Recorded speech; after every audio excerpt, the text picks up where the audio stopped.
Лиза, Лиз, все в зале. Ты можешь сказать, когда зал полностью готов? Ты можешь сказать, когда зал полностью готов? Тогда скажи. Гости еще собираются, да? Просто она пошла Федю встречать. Ну, скажу, я здесь не сижу.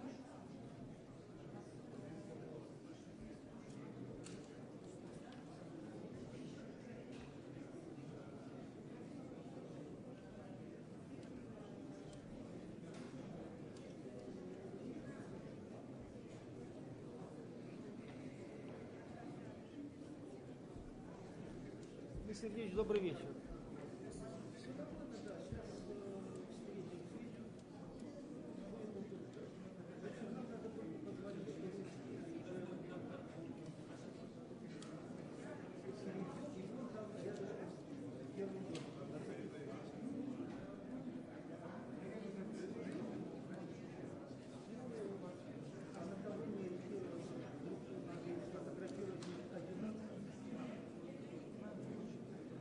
Вообще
тогда докладываем вам. Давайте мы докладываем готовность и...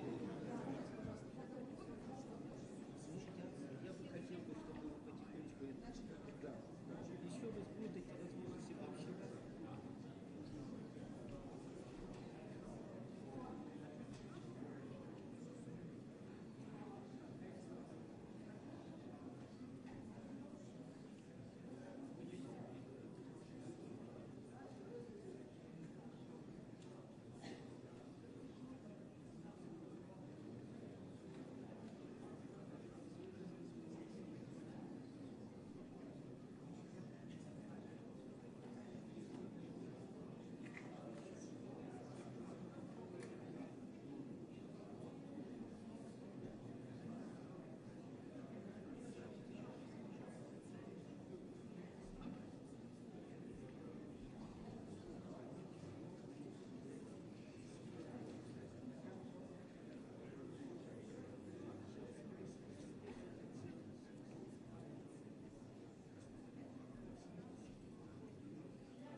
Dear participants, please turn your phones into silent mode. Уважаемые участники, просьба ввести ваши телефоны в беззвучный режим.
Уважаемые дамы и господа, дорогие гости, дорогие друзья, участники заседания клуба «Валдай», мы начинаем пленарную сессию 21-го ежегодного заседания Международного дискуссионного клуба «Валдай». Мы провели 4 восхитительных и наполненных дискуссиями дня, и теперь можем, так сказать, попробовать подвести некоторые итоги. Я приглашаю на сцену президента Российской Федерации Владимира Владимировича Путина. Благодарю вас. Спасибо большое. Спасибо. Спасибо. Благодарю вас. Добрый день, уважаемые дамы и господа, дорогие друзья. Очень рад приветствовать всех вас. All of you at our traditional meeting. I would like to thank you right away for taking part in the heated and meaningful discussions of the Valdai Club. We're meeting on the 7th of November. This is the date of great significance both for our country, one can say, for the whole world. The Russian Revolution of 1917, just like the Dutch Revolution, the English Revolution and the French Revolution back in their day became, to a certain extent, a milestone in the development of humanity, have largely defined the course of history, as well as the nature of politics, diplomacy, economics, and the social life.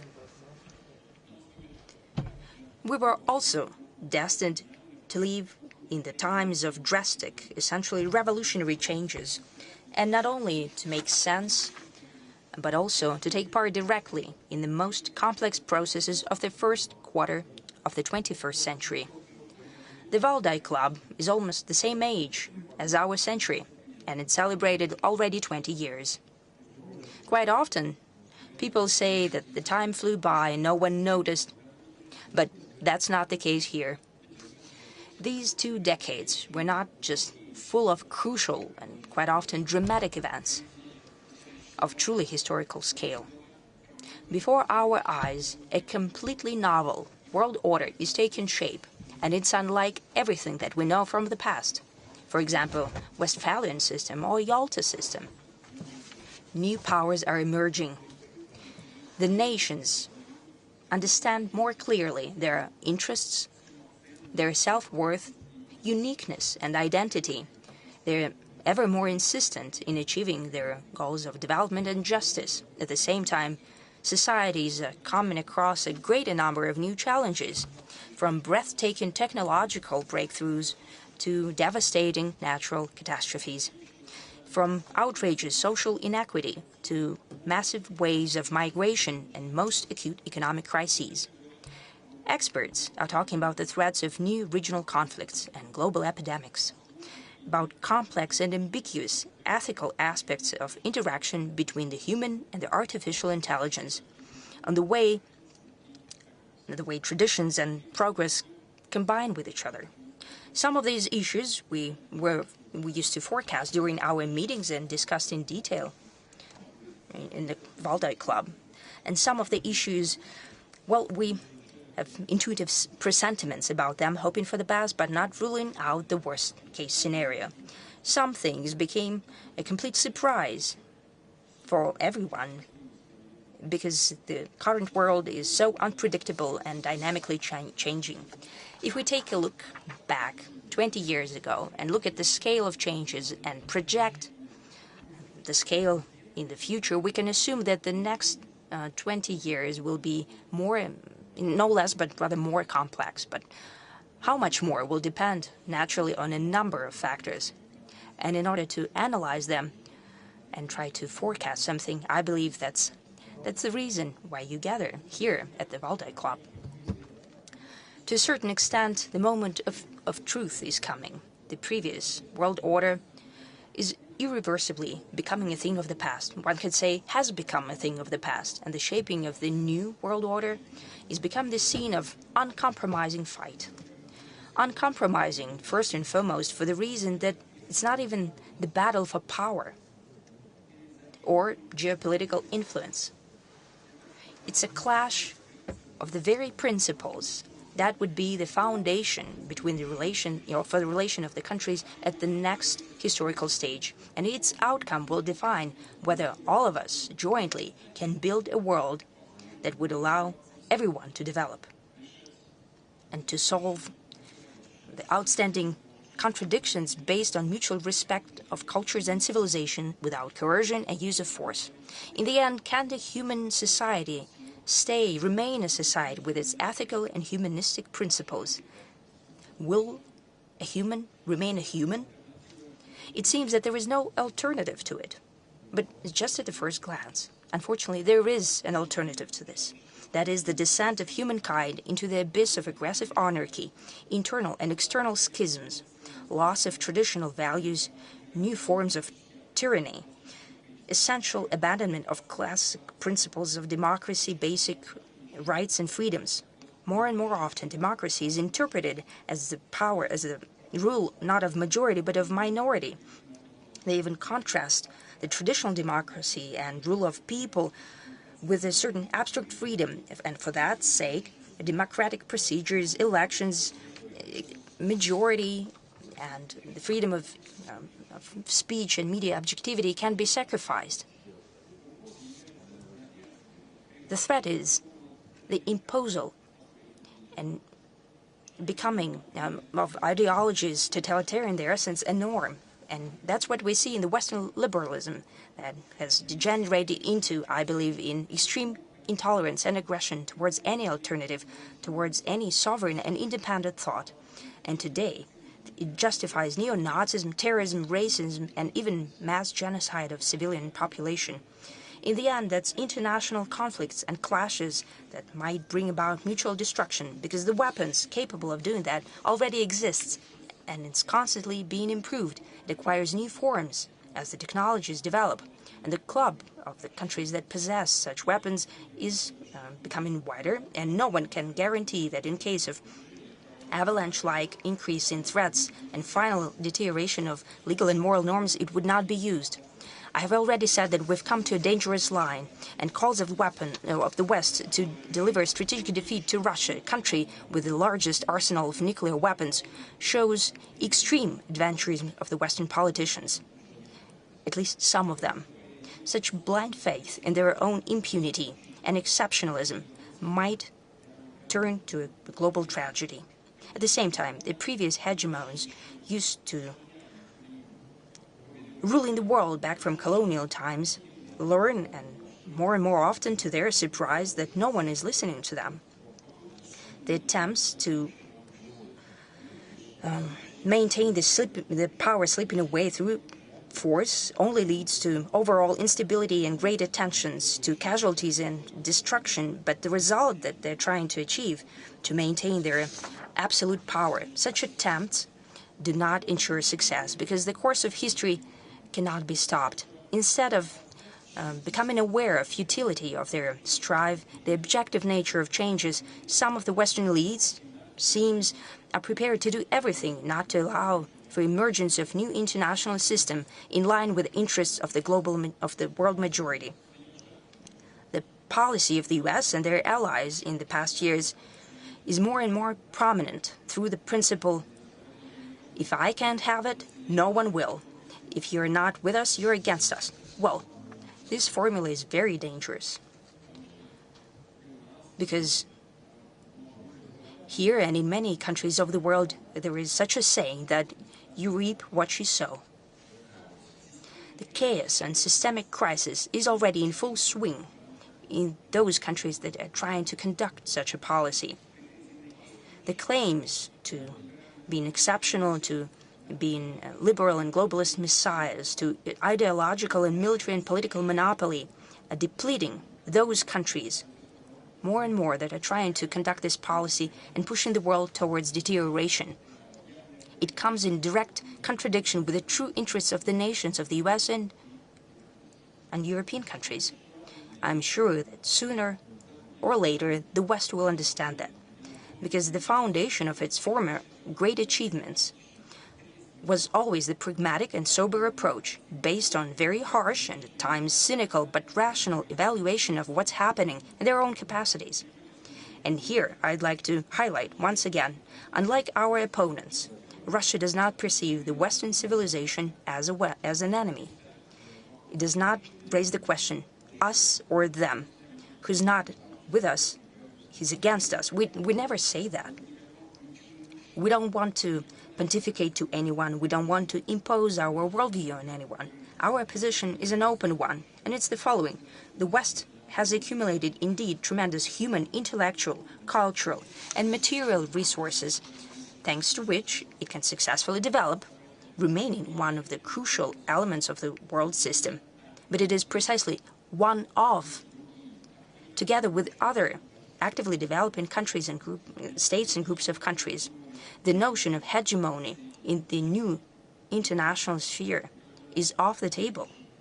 And when Washington and other Western capitals become aware of that and recognize this cold hard fact, then the process of building of the global system in line with the challenges of the future will finally enter the phase of true constructive building. I hope to God that it will happen as soon as possible. It is in common interests, also in the interest and first and foremost in the interest of the West.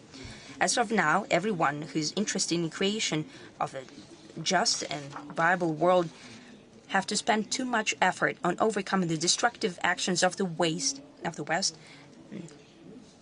clinging to their own monopoly. It's apparent that it's happening, and everyone can see that.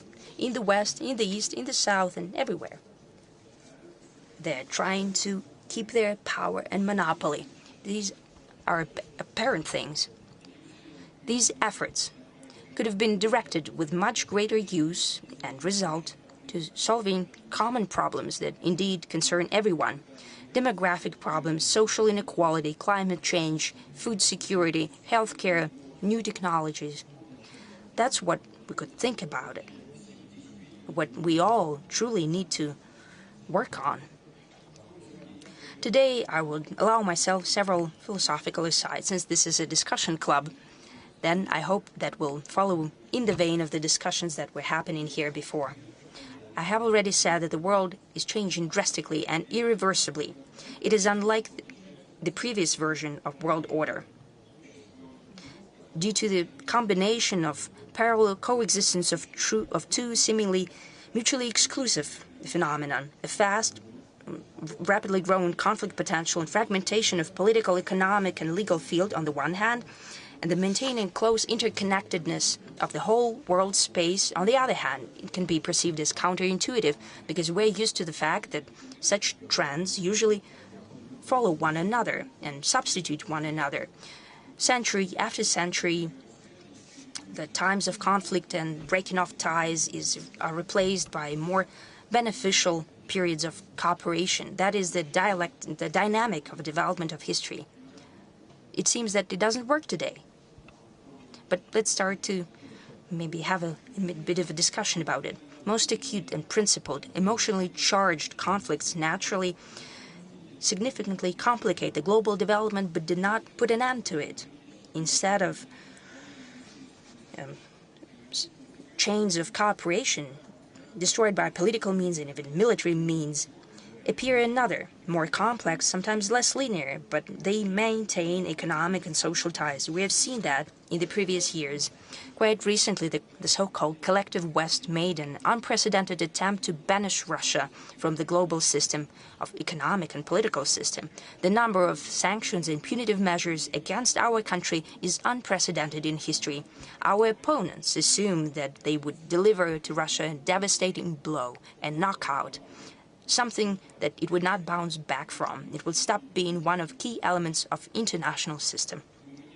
I think there is no need to remind you of what happened in reality. The very fact that the anniversary edition of Valdai Club has gathered such a representative audience speaks for itself. Well, it's not a matter about Valdai, it's about the reality that we're living in right now, and in which the conditions which Russia lives in, and the world needs Russia, and no decisions by Washington or Brussels' alleged masters cannot change it. The same applies to their other decisions. Even a well-trained swimmer cannot swim across to a strong current regardless of tricks and doping that it uses. As for the global policy and the current it is taking, it's contrary to the strives of the West, from the outgoing hegemonic world to the upcoming diversity. This is an apparent thing. As we say, well, it doesn't take a smart man to say it.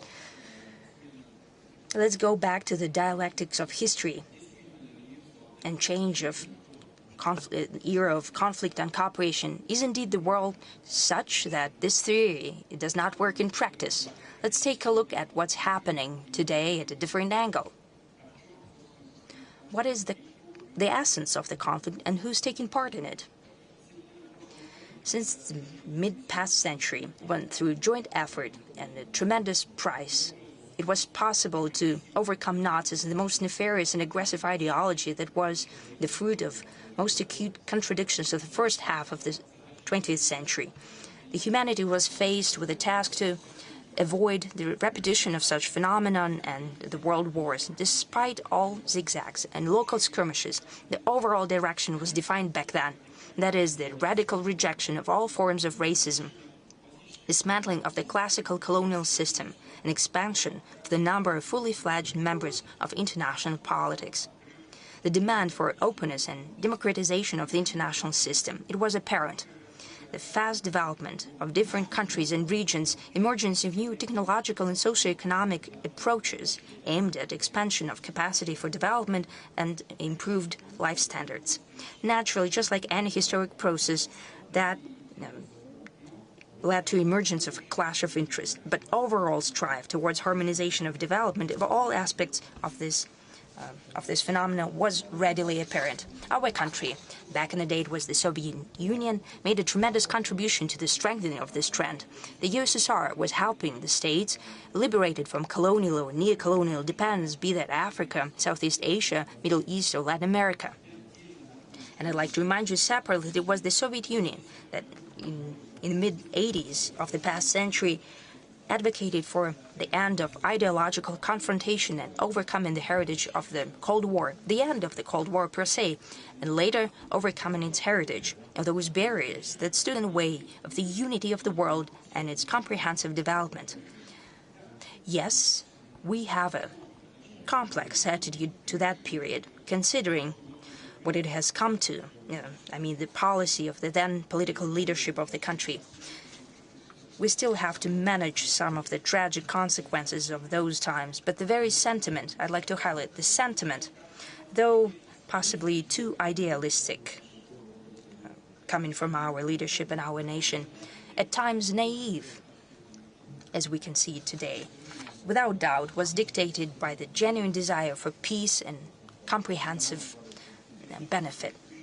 That is historically typical for the nature of our nation and its traditions and systems of spiritual and moral values. Why did such commitments lead to an opposite result? That's the question. Well, we know the answer. I've mentioned it many times before, this way or another, because the other side of ideological standoff perceived what was happening in history not as a chance to rebuild the world with a new just basis and principles, but as their own triumph, as a surrender of our country to the West. And that means they perceived it as an opportunity to use the right of the victor and to establish their complete domination.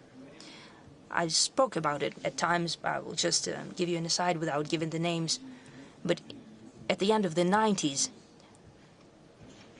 one of the political figures of the U.S.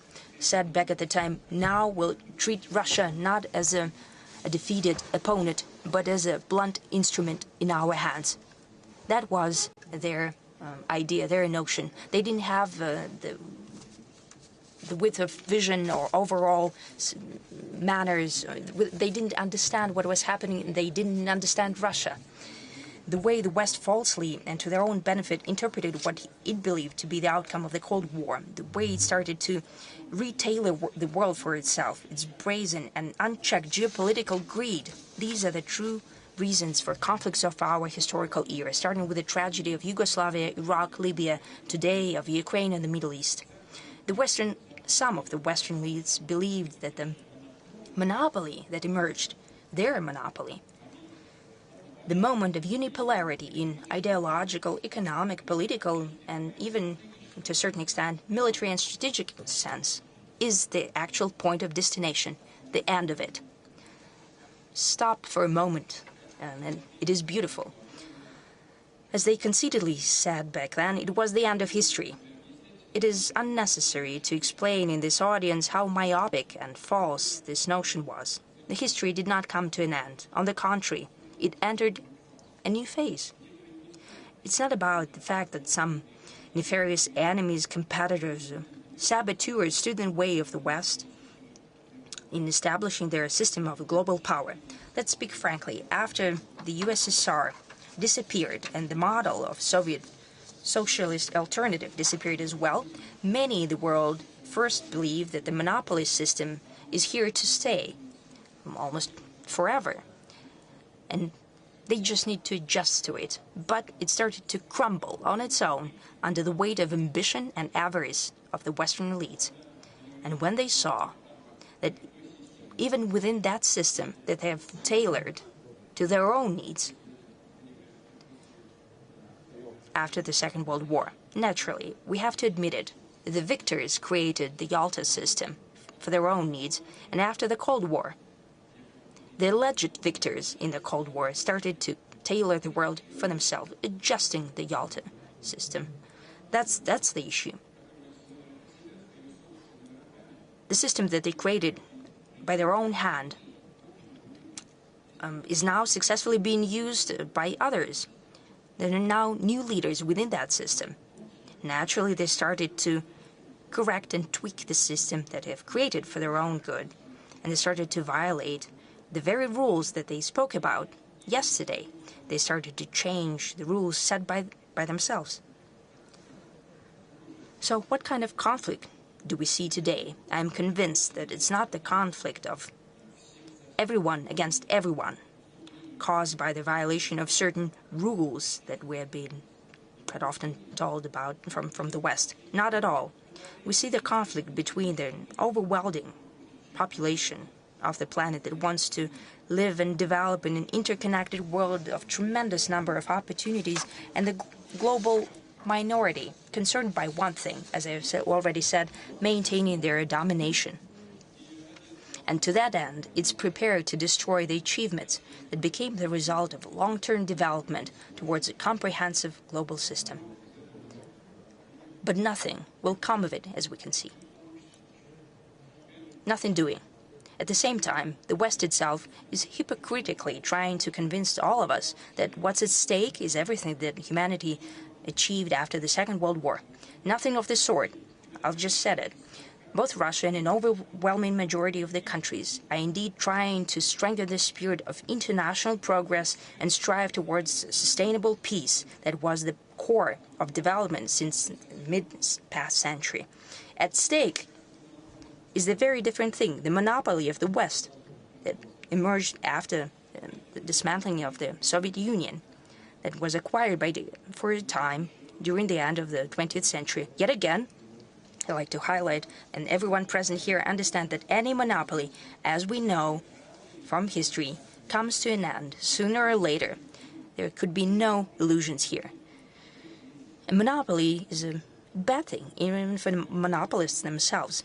The policy of the elites of the collective West, of a powerful but rather a limited club, as for the number of participants, is not looking forward, not aimed towards constructive building, but it's looking backwards, trying to maintain advantage. Any sports fan, not even talking about professionals in sports, in hockey, in all types of martial arts, they know that trying to simply maintain the advantage is always a losing game.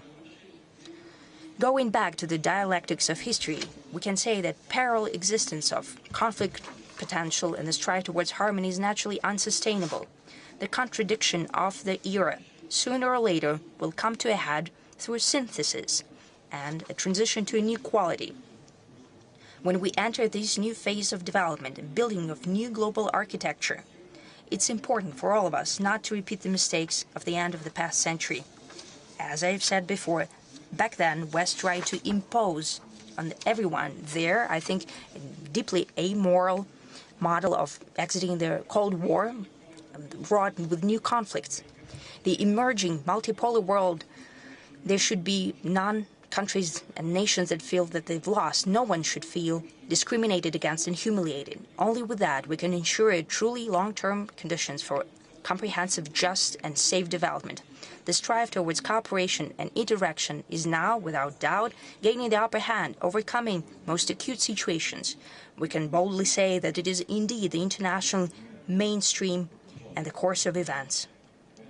Naturally, being at ground zero of tectonic shifts caused by sea changes in the global system, it's hard to forecast the future. But as we know, the general direction of change from hegemony to a complex world of multilateral cooperation, we can try to draw certain outlines of the future. Speaking at the Valdai Forum last year, I have spoken about 6 principles that we believe should be the foundation for relations at the new historical stage.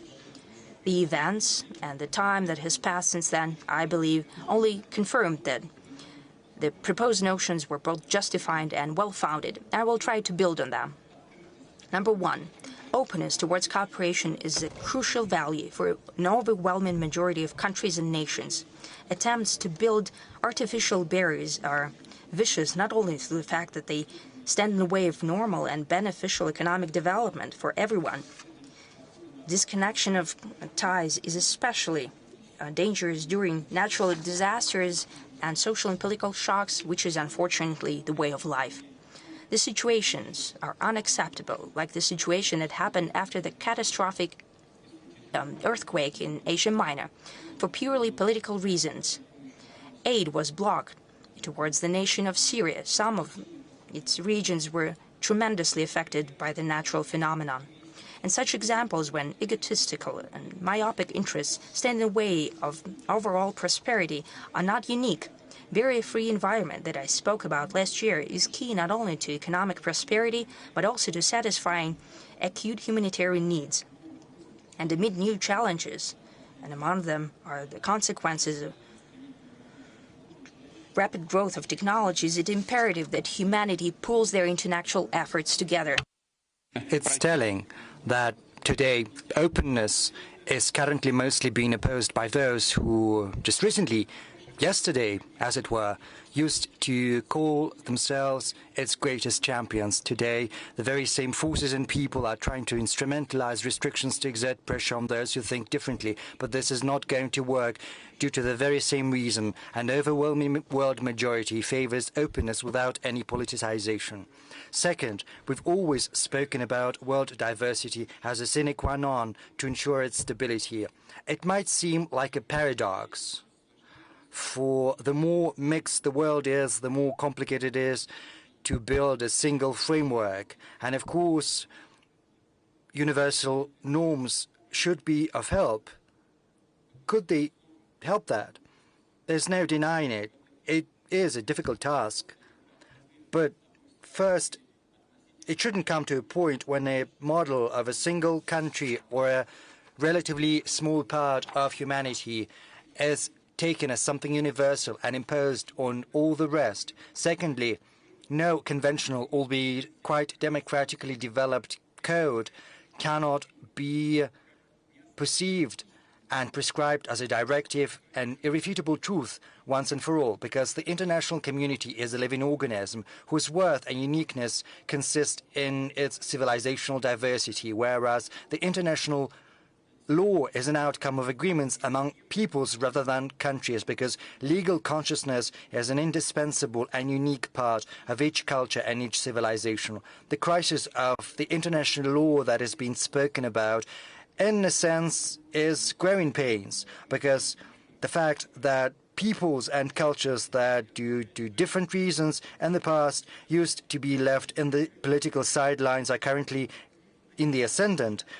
And it means that their unique perceptions and views and notions of right and justice and law are playing an increasingly significant role in the world. It might seem like there is a lack of coordination and dissonance, but this is just the formative stage, and I'm confident that the world can only be built on the principles of polyphony, with all the themes being woven together in harmony. If you will, we are moving to a polyphonic world rather than a polycentric world, a world in which all the voices have to be heard and, what's most important, listened to. And those who have grown accustomed to playing solo and who wants to continue doing that will have to get used to living in a new world, playing to a new score. I spoke about the international law after the Second World War.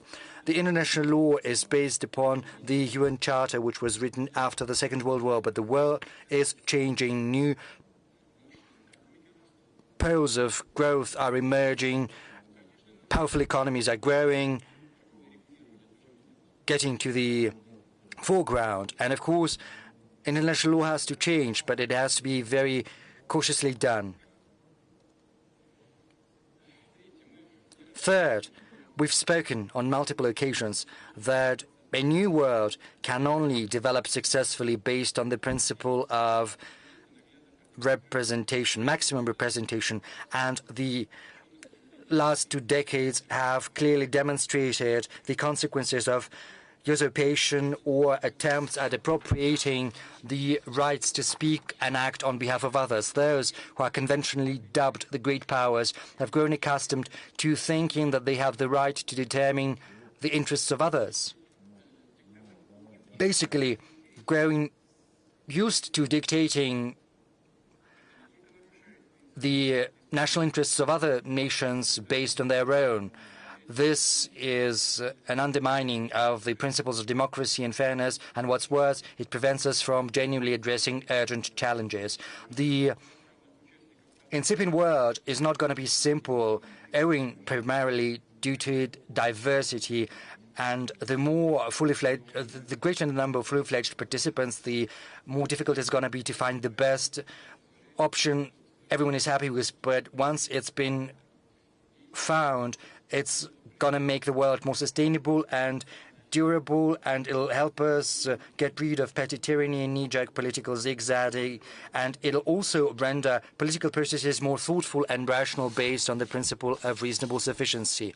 And this principle is even applied within the UN Security Council, because the veto right was devised precisely to make sure that the decisions that the political stakeholders are not happy about do not pass. Is it good or is it bad? Probably not very good, but it creates certain barriers when decisions are to be made. But it's also very good because it prevents decisions from being passed if someone is not happy with them. So it means that you have to get back to the negotiating table and hammer out an agreement. But since the world is becoming multipolar, we have to come up with instruments that will help us expand the use of similar mechanisms. In each particular case, a solution has to be not just collective, it also has to involve the participants and the stakeholders that are capable of making a substantive and significant contribution to settling the problem. This involves primarily those who are interested in a positive outcome, because their future security and hence prosperity depend on that. There are numerous examples of cases when complex, though solvable, disagreements between neighboring nations and peoples degenerated into intransigent, chronic conflicts due to the scheming and brazen interference of external forces who basically do not care much about what's going to happen to the parties to the conflict, how much blood is going to be spilled, how many lives are going to be claimed. They are simply, those external forces are guided by their own selfish interests without assuming any responsibility. I also believe that regional organizations are going to play a very important role, because however difficult the relations between neighboring countries, they are always brought together by a common interest in stability and security. Compromises are vital to achieve the best conditions for their own development. Next, a key principle is universal security for everyone without exception, because the security of ones cannot be assured at the expense of the security of others. I'm not saying anything new. It's all in the OSCE documents, and it has to be observed. The bloc-based approach has been bequeathed to us from the colonial times and the Cold War, and it runs counter against the new international system, which is flexible and open. In the world today, only one bloc remains that is brought together by obedience and rigid ideological dogmas, and that is the North Atlantic Treaty Organization. And it continues its expansion to the east of Europe, all while trying to project its approaches to other spaces across the world, which is a violation of its founding documents. And this is a blatant anachronism. On many occasions, we've spoken about the destructive role that NATO continued to play, especially after the disintegration of the Soviet Union and the Warsaw Treaty Organization, when seemingly the alliance had lost its formal raison d'etre, which had been declared before. I believe the US understood that this tool was losing its attractiveness, as it were, but they still needed it, and they still need that to govern and to manage its zone of influence. So they need conflicts. You know, before all the acute crises of today, many European leaders were telling me, why are they using you to threat us? You know, I'm basically quoting them. And I think the US understood that full well. They felt that. They saw NATO as a second-rate organization, but trust me, I know what I'm saying. But the experts over there understood the need for NATO. How do you keep it attractive? You have to scare them good. You have to sow discord between Europe and Russia, especially between Russia and Germany and France, and hence the coup d'etat in Ukraine and the hostilities in the east, in Donbass. They basically force us to take actions in response, though they got what they wanted. And the same is happening in Asia, on the Korean Peninsula, I suppose.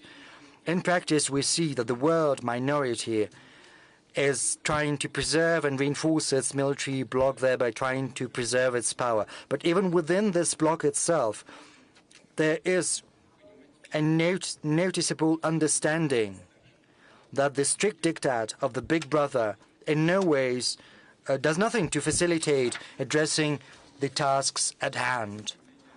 And it also is in stark contrast to the aspirations of other countries of the world, because cooperating when it's beneficial, building partnership with anyone who is interested, that is the evident priority of most countries on our planet.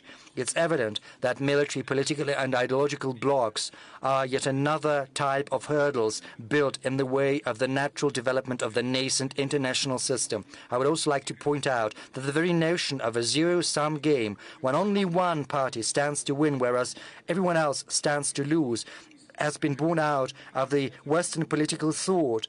And under the Western dominance, this approach was imposed on everyone under the pretext of its universality. But under no circumstances is that the case. Quite the contrary. The Eastern philosophy, many of you who've gathered here know that, and probably know that firsthand, even better than I do, is based on another approach. And this approach is searching for a harmony of interest when everyone wants to achieve what's most important to them, but not to the detriment of the other party. I win, but you stand to win as well. And Russians, we as well in Russia, all the peoples of Russia, historically, when that was possible, assumed that it's not the most important thing, trying to push through your opinion by any means possible. Rather, they were trying to convince and get them interested in a fair partnership and equal cooperation, whereas our history and the history of our diplomacy have demonstrated on many occasions the worth of honor, nobility, peace building and generosity. Suffice it to remember Russia's role in rearranging the European order after the Napoleonic Wars. In many views, it's seen as trying to keep monarchies in power, but I'm not talking about the specifics. I'm talking about the general trends. And the prototype of a new free, non-bloc, bloc-free type of cooperation between nations and peoples, that is precisely the association built within BRICS. And this is amply demonstrated by the fact that even within NATO there are those who show interest in working closely with BRICS, and I do not rule out that in the future other countries will also think about cooperating more closely with BRICS.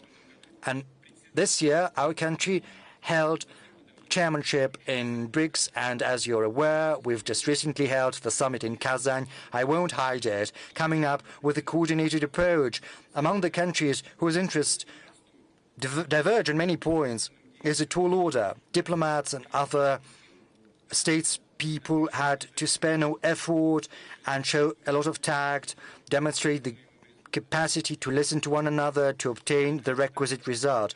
It took a lot, but this is how we forge the unique spirit of cooperation, which is based on mutual understanding rather than coercion. And we are confident that BRICS sets a very good example for everyone as a beacon of constructive cooperation in a new international landscape. I would also like to add that within BRICS, there are meetings of entrepreneurs, scholars, intellectuals of our countries. This can serve as a platform for a profound philosophical, fundamental perception and analysis of the current processes of the world developing, with due regard for the characteristics of each and every civilization with their culture, history, identity, and tradition. The spirit of respect and due regard for the interests of one another. This is precisely the basis of the future system of Eurasian security, which is beginning to take shape across our vast continent. And this is not just about a multilateral approach. This is also a multifaceted process, because right now security is a comprehensive notion that encompasses not just the military and political aspect. It's impossible to achieve without ensuring social and economic development of any nations, and also stability against any external challenges, both natural and man-made, in the real world and in cyberspace. Fifth, fairness for everyone, because inequality is the true scourge of the modern world. Within nations, inequality breeds social tensions as well as political instability, whereas in the international arena, it is a source of the development gap between the golden billion and the rest of humanity, which is fraught with greater political disagreements and also, most importantly, with worsening migration issues. Almost all developed nations of the planet are facing increasingly less controllable influx of those who want to improve their material circumstances, say, obtain a high social status, gain better prospects, and sometimes simply to survive. And this migration wave sometimes leads to a surge in xenophobia, intolerance to foreigners in richer societies, which sets off the spiral of social and political troubles and increase a greater level of aggression. The fact that some countries are lagging behind in terms of social and economic development is a comprehensive phenomenon, and there is no magic wand to conjure this disease away. We need to work in a systemic fashion and long-term. We need to create conditions which will remove artificial, politically motivated barriers in the way of development. We have to remove attempts at instrumentalizing the economy, at weaponizing it, because whoever is the target, everyone gets hit. And the heaviest blow is against the most vulnerable, the people and countries that need support. We are confident that such issues as food security, energy security, access to health care and education, and finally, orderly and free movement of people have to be secured against being held hostage to conflicts and controversies, because these are basic human rights. Sixth, we highlight indefatigably that any sustainable international order can only be based upon the principle of sovereign equality. It's true that each nation has different potential. It's evident, and their capacities are vastly different. That often gives rise to the notion that full equality is impossible, it's a utopia, it's illusory, but the characteristic of the modern world, which is so integrated and well connected, is that countries that are not the most powerful or the biggest one sometimes can punch far above their weight, at least due to the fact that they are capable of being more rational and targeted in the use of their human intellectual, natural and environmental potential. They're agile and flexible in addressing complex tasks. They set the bar high in quality of life, in ethics, governance efficiency, in building the opportunity for self-fulfillment of each and every person, in building a very favorable psychological atmosphere in society which is favorable to the development of science, entrepreneurship, arts, creativity, tapping the talents of young people. These translates into the factors of global influence. To paraphrase the laws of physics, maybe the force is not that great, but its efficiency is far better. But the most destructive thing today is arrogance and high-handedness, as well as the need to constantly and ceaselessly pontificate. Russia has never been the one to do that, and we see that our approach is productive. Our historic experience shows indisputably that inequality, be that within society, within the state, or in the international arena, will inevitably lead to nefarious consequences. And I would like to add something that I haven't spoken about. Over the many centuries of the Western-centric world, we've seen the emergence of certain cliches and stereotypes, sort of in hierarchy. Allegedly, there is the developed world, progressive humanity, a certain universal civilization that everyone is supposed to aspire to, whereas there are also backward and civilized peoples, basically barbarians, and their only mission is to listen unquestioningly to what they're being told and to act at the behest of those who allegedly stand higher than they do on this civilizational ladder. Obviously, this is a cover for a brazen colonial approach aimed at exploiting the world majority. But the thing is, this is a basically racist ideology that has taken root in the consciousness of many people. And this is also a very serious mental hurdle in the way of universal harmonious development. The world today abhors haughtiness, but it doesn't tolerate deafness towards the uniqueness of others.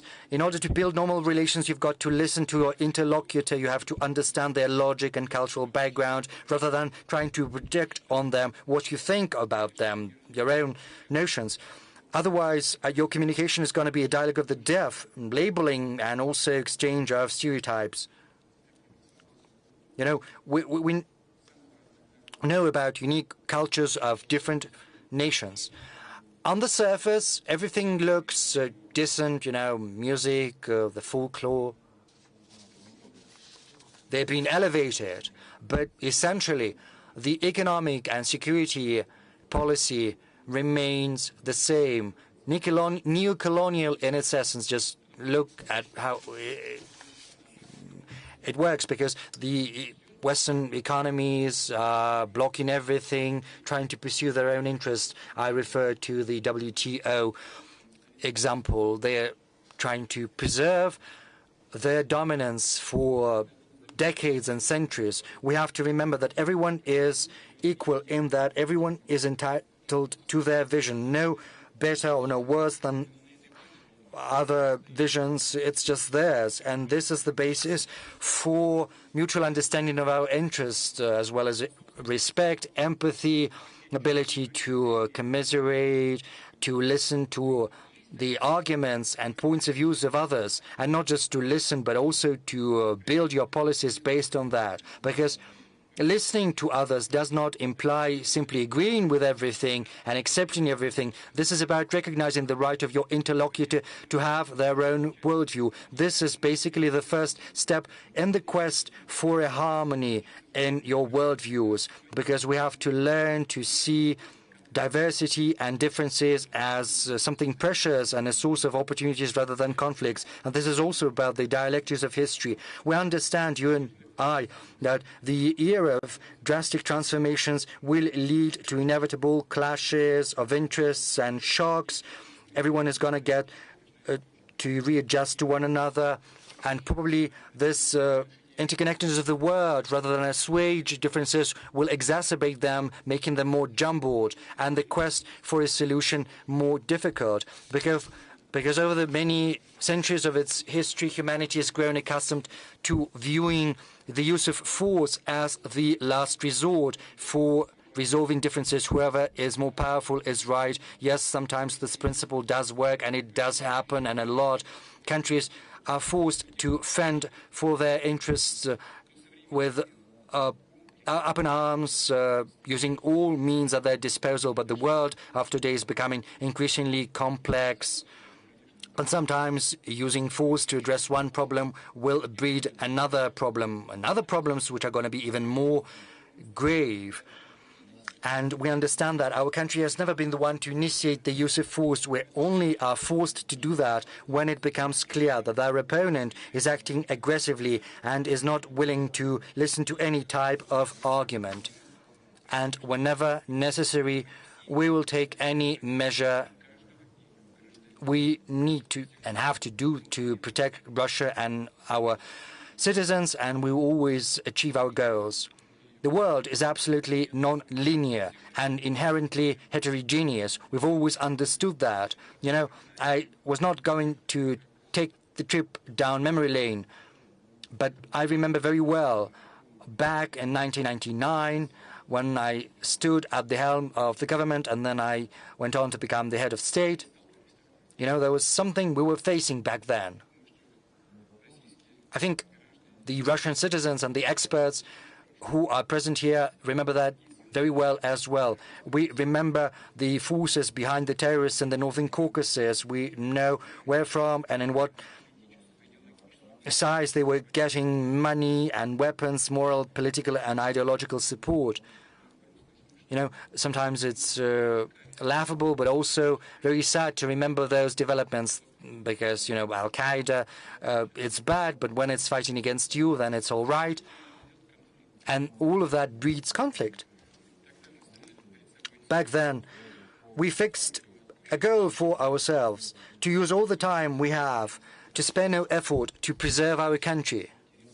And it served the interests of all the peoples of Russia, despite the dire economic straits after the 1998 crisis and the armed forces falling into disrepair. We've managed to rise together and repel the attack of the terrorists and went on to rout them. Why did I choose to remind you of that? Because right now there are those who've once again come up with the notion that the world without Russia is going to be better off. And they wanted to destroy what was left after the disintegration of the Soviet Union. And right now there are those who think that the world is going to be more obedient, is going to be easier to control without Russia. But on multiple occasions, Russia stopped those who sought world domination, whoever that was. And we're going to do that. And the world is not going to be better. And those who do not understand that they have to realize that it's only be more difficult. And our opponents are still coming up with new instruments to get rid of us. Right now, they're trying to instrumentalize Ukraine and Ukrainians as such a tool. They are cynically training Ukrainians against Russians, basically turning Ukrainians into cannon fodder. And all of that is accompanied by conversations about a European choice. What kind of choice is that? We don't need that, for sure. We will protect ourselves and our citizens. Let no one labor under any illusion to that end. But of course,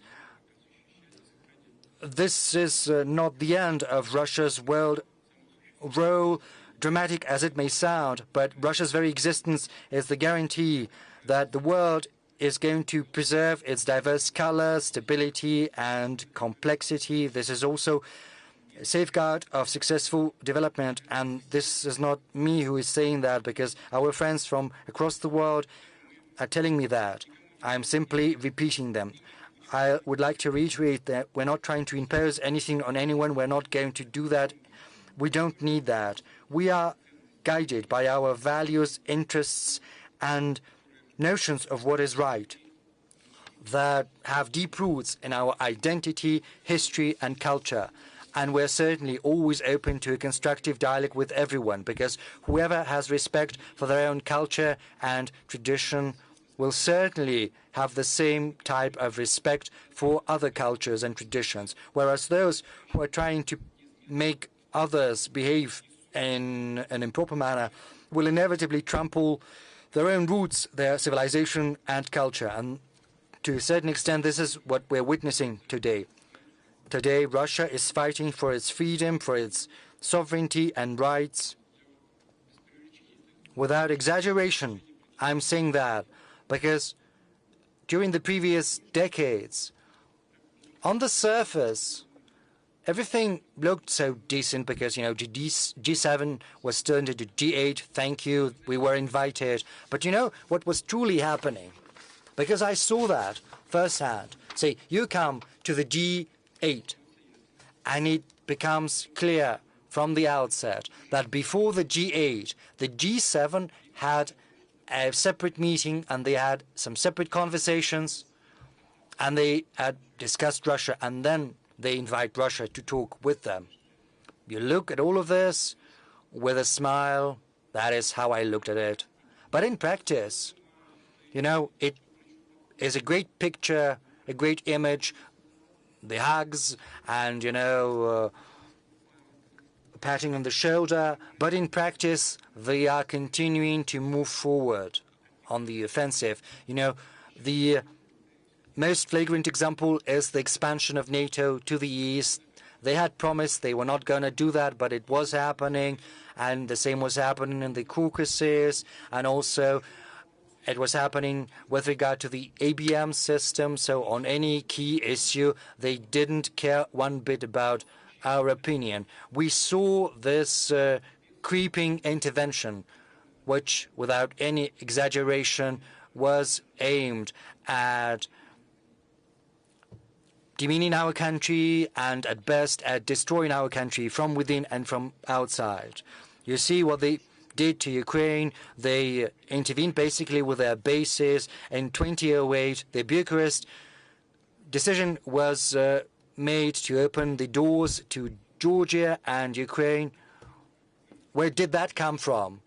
Had there been any difficulties in the world affairs? Yes, we did have had some disputes with Ukraine with regard to the gas prices, but we did manage to arrive at a solution. Why did they need to create conditions for a conflict? Because it was crystal clear what the consequences were going to be. But they didn't stop at that. They were trying to project their influence across our historic territories. They were supporting the regime which had clear pro-fascist tendencies.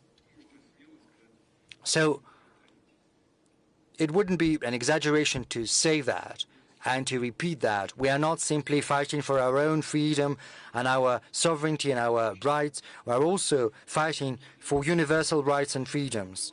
We are fighting for the chance for every country to develop on the basis of sovereign equality. And this is the mission of our country. And everyone needs to understand there's no use trying to exert pressure on us.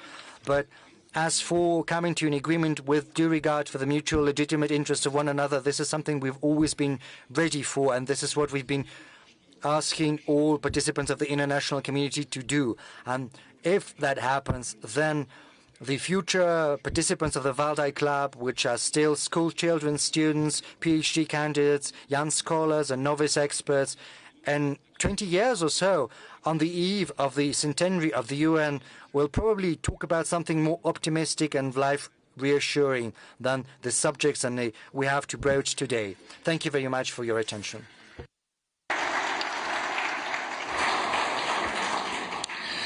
Thank you very much, Mr. President, for such an extensive and voluminous depiction of the world and of Russian views on it.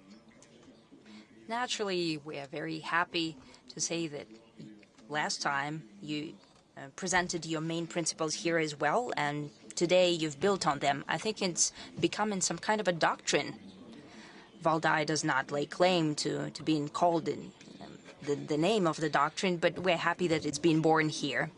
Mr. President, many topics that you've touched upon were discussed here at the 21st session. I wanted to share with you, all of us would like to share with you some of conclusions that were reached, not at all of the sessions because there were many of them, but some of them that we believe most crucial. These are topics that you've mentioned as well. I would like to give the floor first to our longtime participant colleague and a person well known to you, Ruslan Yunusov, who took part in the session about the artificial intelligence, forgive me, the most fashionable thing.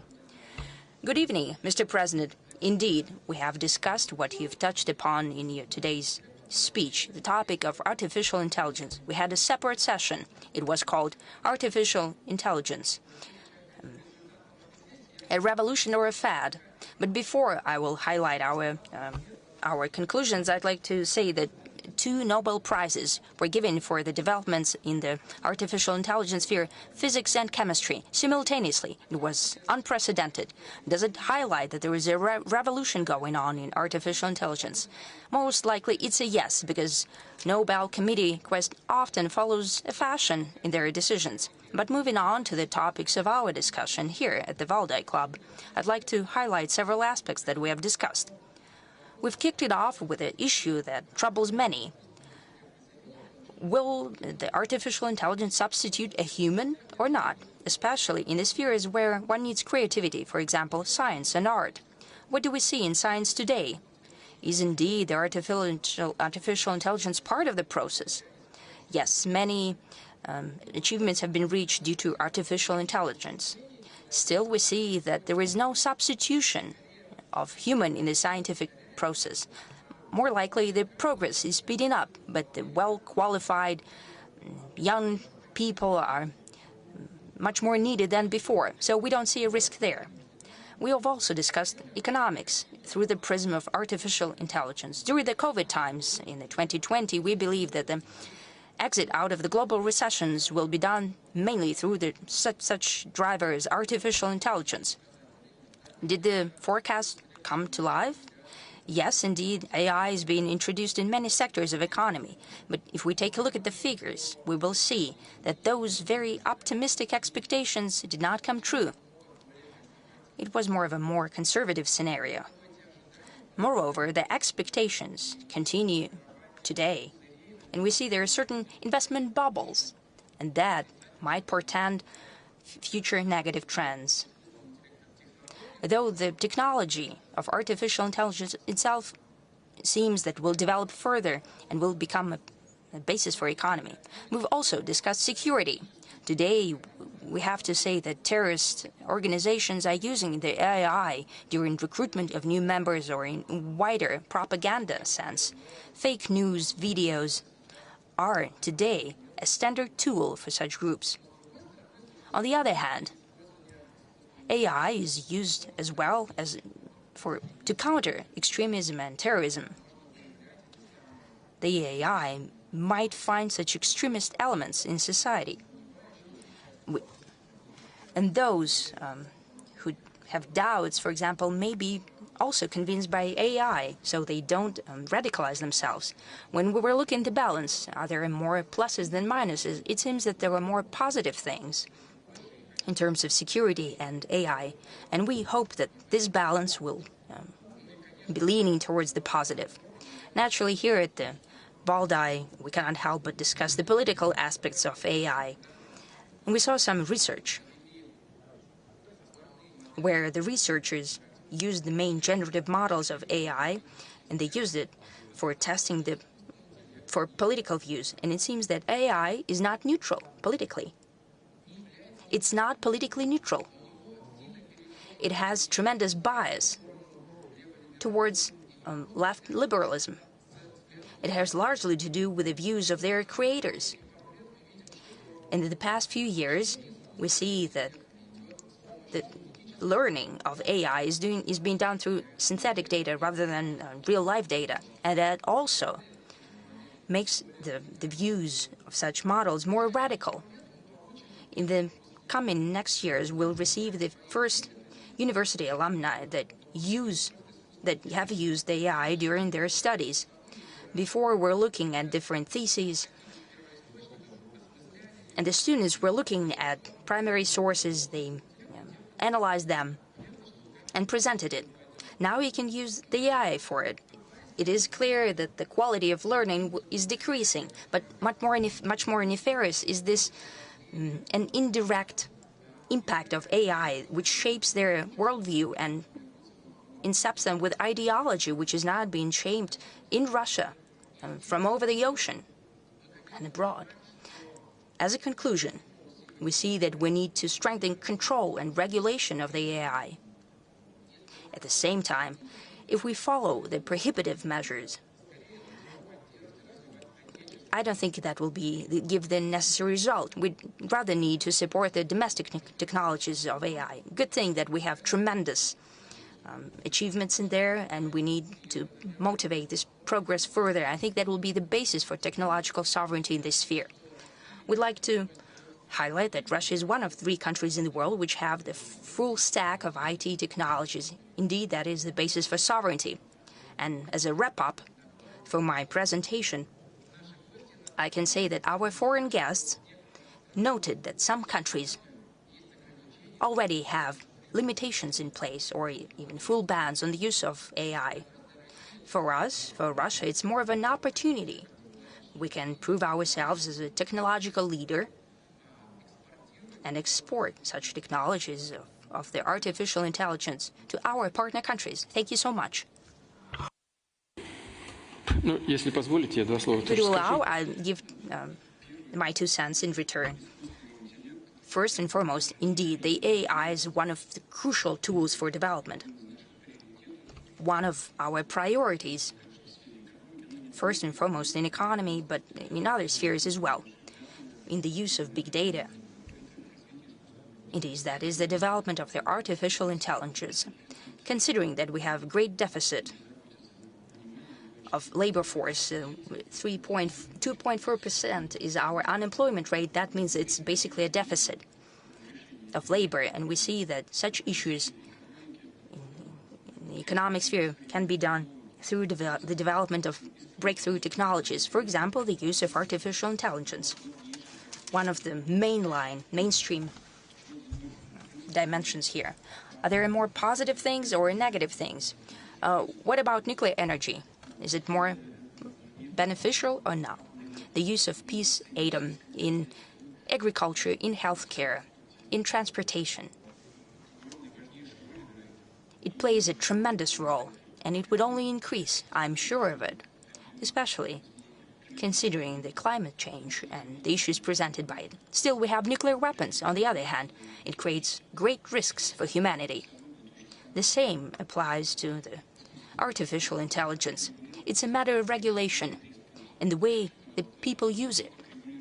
As for regulation, yes, many countries have the regulation, and some even have bans in place. I think it's impossible to ban it. It will still find its way through, especially in the conditions of competition, an ever-increasing one. I'm not talking about the armed confrontation, but indeed there is greater competition in economy. Amid competition, it's unavoidable that the artificial intelligence would be developing.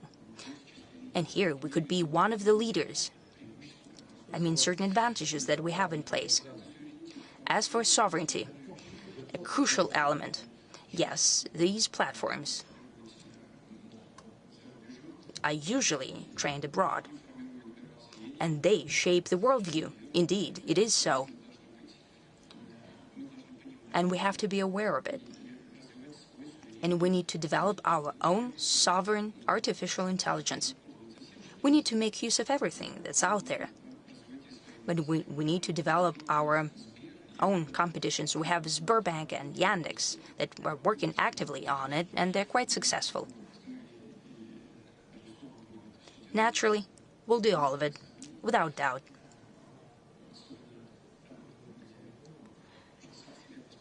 Especially when the AI reproduces itself. It's very interesting. and very promising. There are certain threats as well. We need to see them, to be fully aware of them, and to build our work accordingly. But as I have said, this is one of the most crucial directions of our joint work. When I say our work, I mean both the specialists in this sphere and the state and the whole society. Because there are a lot of moral questions here. We need to pay attention to it. You've also mentioned radical views that have been shaped by the AI. Yes, we need to counter that timely with our own view and point of view to all processes that are taking place in our society and the world. That's what we'll do together. Thank you so much for pointing it out. Thank you so much. We'll continue to analyze what's happening. Yes, you must. Indeed, the AI in Russia should be taught by Russian data to reflect our culture. Absolutely so. And we have such an opportunity. Absolutely, it's apparent.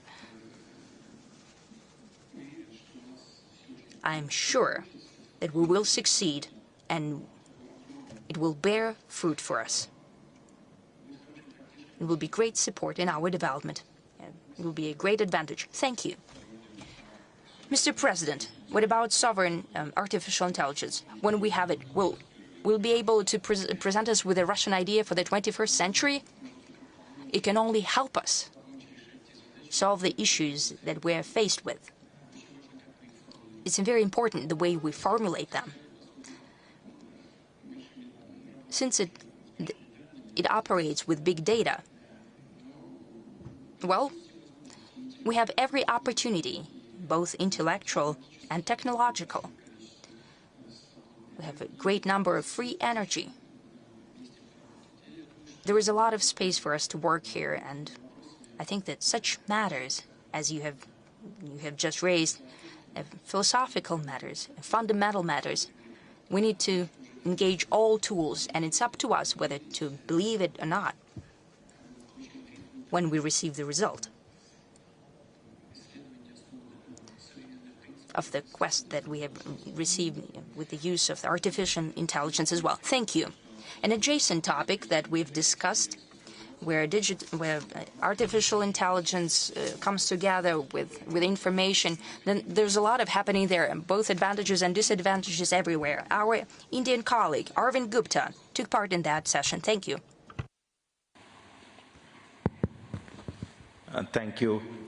My name is Arvind Gupta, Mr. President, and I come from India. I work on the intersection of technology and society and building a digital public infrastructure for population scale problems. Thank you, Mr. President. You have already addressed some of the issues that my colleague Ruslan here talked about on AI, but I thank you for listening to our summary, and our expert panels discussed the issue of something which is adjacent to AI, and I will in the end mention that, of information manipulation, surveillance using technology and data, and the lack of transparency in all technology systems today. Mr. President, the group discussed that the internet was designed about 45 years ago to be a global public good.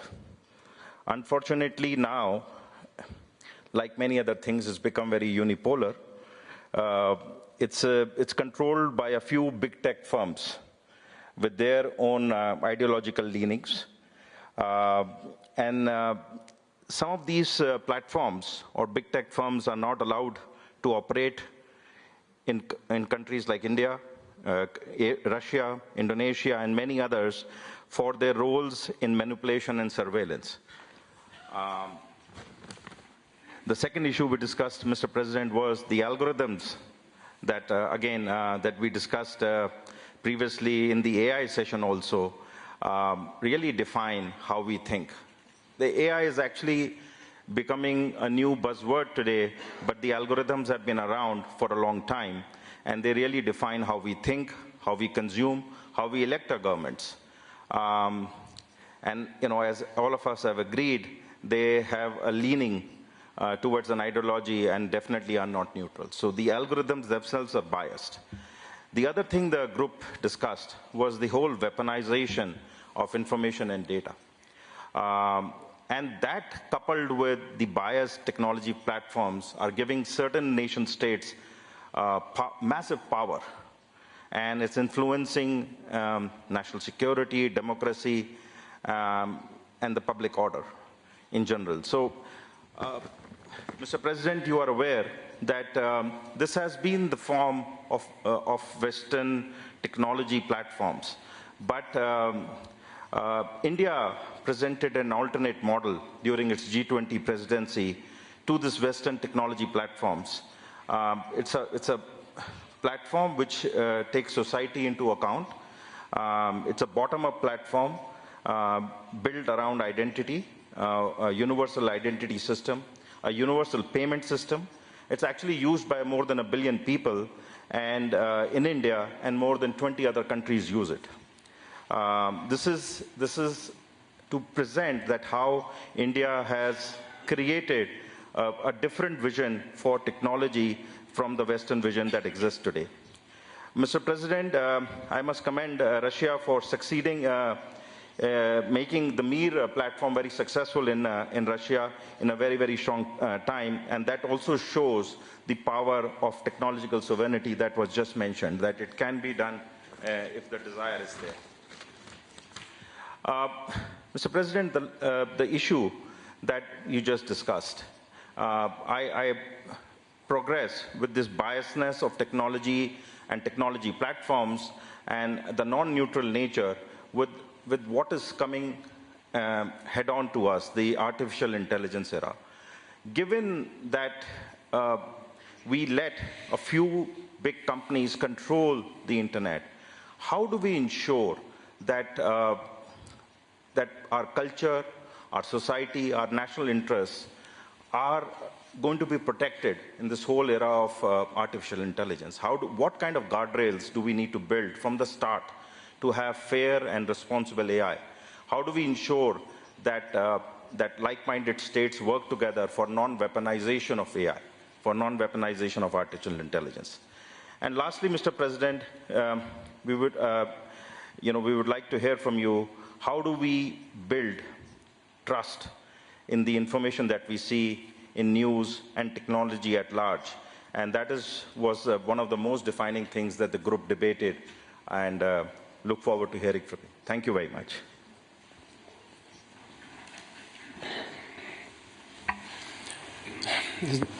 Очень важная тема.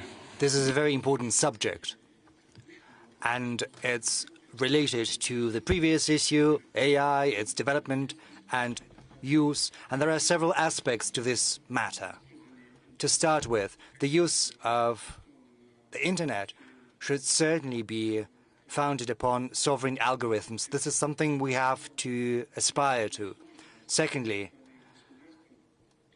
on the part of the government, it is very difficult. It's possible, but it's going to be counterproductive if we try to prohibit everything, if the government chooses this path.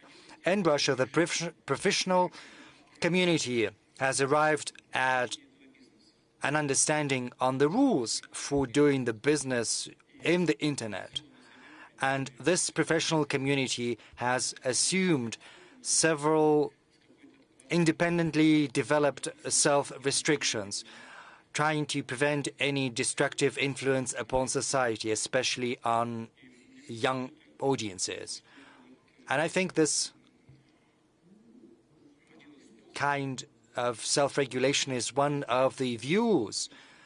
It's one of the ways to ensure the interests of the majority. But of course, the internet has to comply with domestic legislation of the country it's been operated in. It's evident. That said, we are witnessing manipulation of information. Unfortunately, this does happen, but I would like to reiterate, if the internet complies with domestic legislation, and it should be the case, then this will allow us to minimize potential negative consequences. I do understand the technological difficulties and restrictions. It's going to be a tall order, but if we choose this path of engaging with the professional community that sees where the threats might be coming from for society, then it's going to be a way for the professional community to address those threats on its own. But of course, the government should be willing to lend a helping hand. For such countries as Russia and India, this is a task that can be addressed. We have very good, top-notch specialists and experts. We've got very good schools of mathematics. We've got people who have proven to be leaders in this field. Well, even if their companies are not yet leaders, they themselves, as experts, have raised to prominence in the field. So we've got everything we need, especially in such countries as India and Russia. Now, as for the mere payment system that you have mentioned, to an extent, it's been a success, it's working, it's functioning. It could function even better, and it could be expanded if there had been no artificial barriers put in the way. But even though these barriers are being built, mere payment system is developing, and we're going to replicate this success. The issue of the internet, it has become a permanent fixture of our discussions. You said that the internet was created as a public good to serve the benefit of humanity. Well, of course, it was built for other purposes in the very beginning, but at a certain point in time, its goals changed. And if we've got to make sure that our activities in the internet, just as any other type of human activity, should be in compliance with moral and legal requirements. Of course, technologically, it's not always easily achievable, but it can be done. Society has to protect itself against destructive influence. But at the same time, we've got to ensure free exchange of information, and we also have to make sure that it benefits the development of countries and the international community at large. And we in Russia are going to pursue this path. I know India follows suit, and we're going to work together on this subject. And thank you for paying so much attention to this issue. But of course, it's impossible to overlook this matter or not to work on that. So I wish you every success. Mr. President, do you use the internet yourself? Well, I'm a very novice user. I can press some buttons to look something up. So you do happen to do that? Our systems, yes, your systems. Very good, thank you. That is a consolation. We have spoken in detail about the environment, the state of world affairs in terms of climate, and so on and so forth. I would like to give the floor to a good friend of ours, Mr. Rasidan Makaraj from South Africa. He's going to speak on the subject.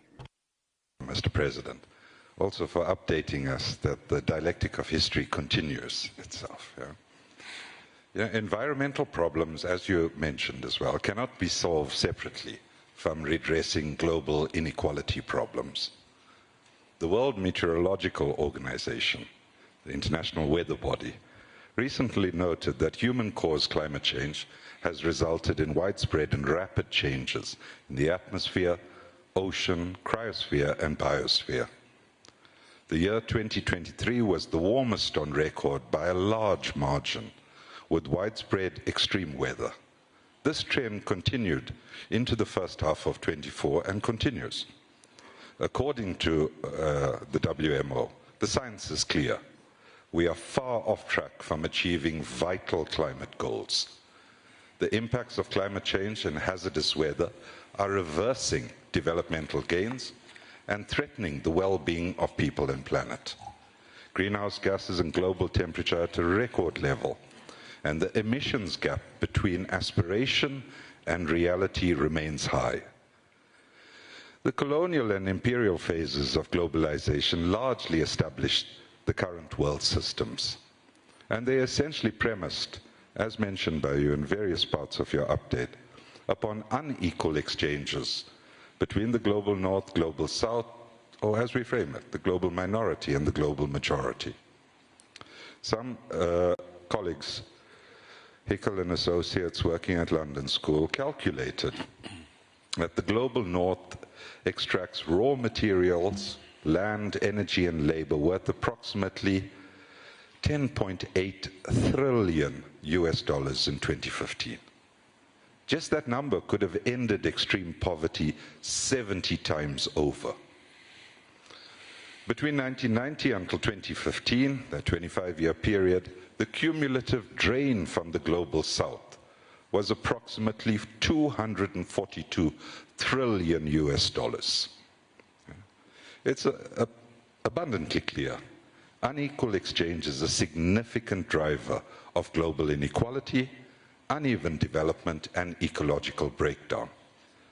Whilst his heroic struggles for national liberation challenged aspects of colonial and imperial subjugation, the institutional apparatus established after the Second World War, or the Great Patriotic War, have served to maintain the hegemony of the global north and specifically the advantages of the G7.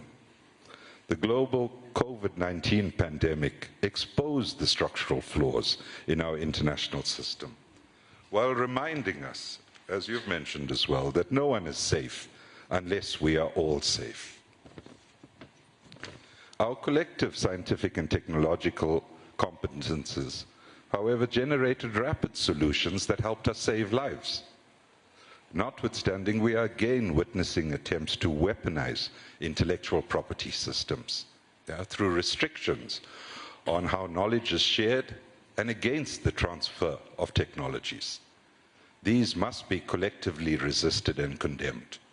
All countries should seek wider and deeper cooperation and collaboration to accelerate the co-construction of knowledge, to enable just transitions from the unsustainability of the extractive exploitation without receiving the benefits of this value addition.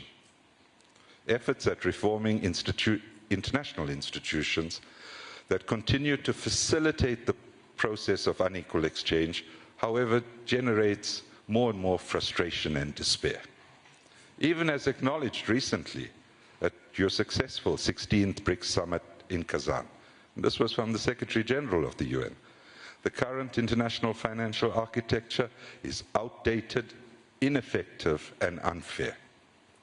This was echoed even recently from just to the west of us in a global policy forum in Germany, which determined that these institutions have failed in their mission to prevent and mitigate crisis and to mobilize sufficient financing for internationally agreed development goals. Our common security can only be enhanced by actively reducing these inequalities in world systems and actively promoting knowledge sharing, ensuring equitable opportunities for the development of all. Now, I want to round this by saying our very survival is at risk should we fail to match our rhetoric with our actual practices and the resources to support all countries facing increased environmental degradation, climate change, and ecological precarity. Enduring peace could be a collateral benefit of such progressive transformations. Thank you very much.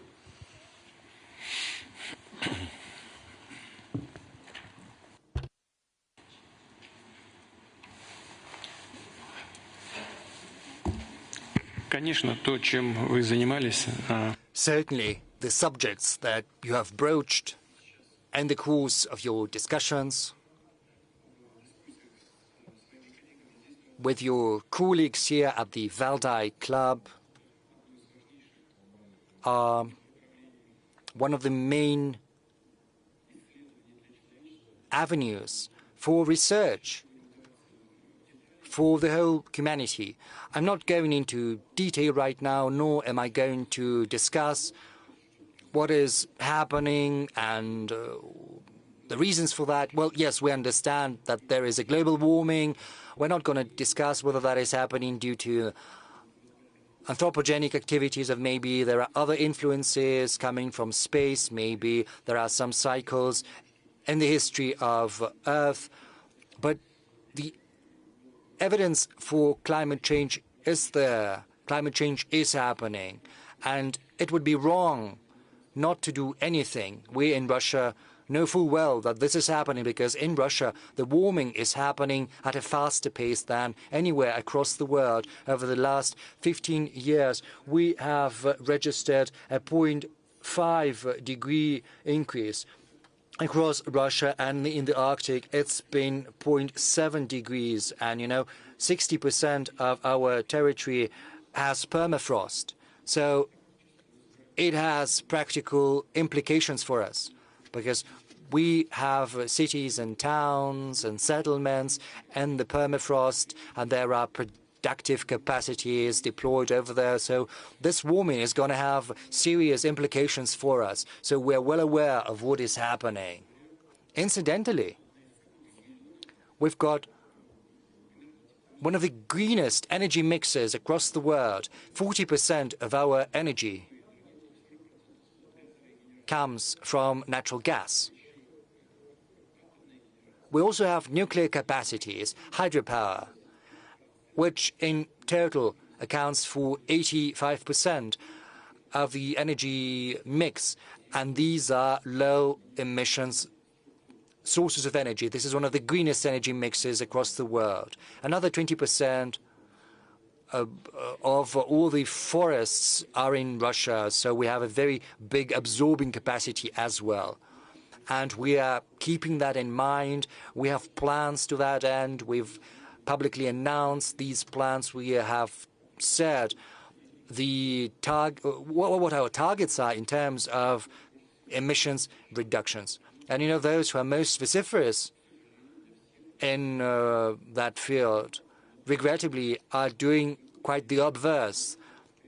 To cite an example, the coal-based generation in Europe has grown. Just recently, everyone in Europe was saying that coal should be phased out, but quite the contrary. Rather than shutting that down, they have got back to coal generation. Paradoxical as it may seem, it's a fact. Maybe it's been done under some made-up political notions, but that happened. Now, you have spoken about artificial barriers in the way of development, because the development of developing nations is tied to the environmental agenda. It's true that there are these green barriers that several countries are building. I mean, developed countries are building these green barriers for the developing markets. This is yet another tool they have come up with to constrain the development of new countries. Very well. If you are so concerned about climate change and you are sincere in that concern, then you have to provide those countries who are willing to embark on the same path with sources of funding. Provide them with the technology they require to transition quite profitably to these technologies without suffering losses. Otherwise, they would be lagging behind the progress bandwagon. Otherwise, they are absolutely apt in saying that if you demand that we should transition to clean technologies right now, well, you are the ones who have polluted the atmosphere, and right now you demand that we should make a leap straight towards clean generation. But how are we supposed to do that? Or should we last our last dime to spend on technology we are supposed to buy from you and we have to pay you for? This is yet another instrument of neo-colonialism. Give people a chance to live and develop. If you are sincere, and if you think that everyone has to think about climate change, then you have to provide the countries that need that with sources of funding and technology rather than trying to prevent this transfer of technologies. I think this is what you were alluding in when you spoke. And I agree with you. I concur with you fully. And the same goes for the financial system. I've spoken about that according to our experts, whom I trust implicitly. Even though the dollar is a world currency over the last decade, the U.S. has basically made out of thin air 12 trillion US dollars simply by issuing currency, distributing that currency, which later ends up in the American banks, and then they have coupon profits on that. So this is just money that has come out of thin air. And everyone has to remember that. And if you can print money and get revenue, extra revenue, well, this can be used as a source of funding for environmental agenda. Just share some of that money that has come out from nowhere to others. If you spoke about that or you meant that, then this is also something I can agree with completely. This is what we should be doing. This is the comment I wanted to make. There's a lot I could add, but this is the crux of the matter, as it were. Thank you. Mr. President, what about President Aliyev? Has he invited you to the climate conference next week? Yes, he has invited me. It's COP in Baku. Well, I've recently been to Baku, and President Aliyev and I agreed that Russia would be represented at a high level at this event. Well, it's going to be attended by the chairman of the Russian government, Mr. Mishustin. Well, that's incredible. Well, let's move to another subject that is of great concern to all of us, because we're international relations scholar. You've spoken about Eurasian security, and we've spent a lot of time discussing that. And the Valdai report, to a large extent, is dedicated to that. And we've got a very good session. And I would like to give the floor to our friend from Norway, Glenn Diesen. He's going to share the summary with you. My name is Glenn Diesen. I'm a professor of political economy from Norway. And yes, our panel was on Eurasian security. I would just like to outline three main points. The first was that the source of conflict today appears to be a conflict between unipolarity and multipolarity. Now, to a large extent, this represents a new phenomenon in international affairs. As in the 19th century, we had the United States as a dominant maritime power in conflict with the Russian Empire as the dominant land power. In the 20th century, we had the United States as the dominant maritime power against the Soviet Union. And in the present time, it's somewhat different, as we have United States, again, as the dominant maritime power. But on the Eurasian continent, we're now seeing the emergence of multipolarity, which also presents a lot of new opportunities, because even the largest economy, China, doesn't really have the capability, or it doesn't even display the intention of attempting to dominate this continent. Instead, we see initiatives being put in place for a multipolar Eurasia. So this puts us, therefore, in a conflict between a unipolar system attempted to be restored by the United States versus a multipolar system.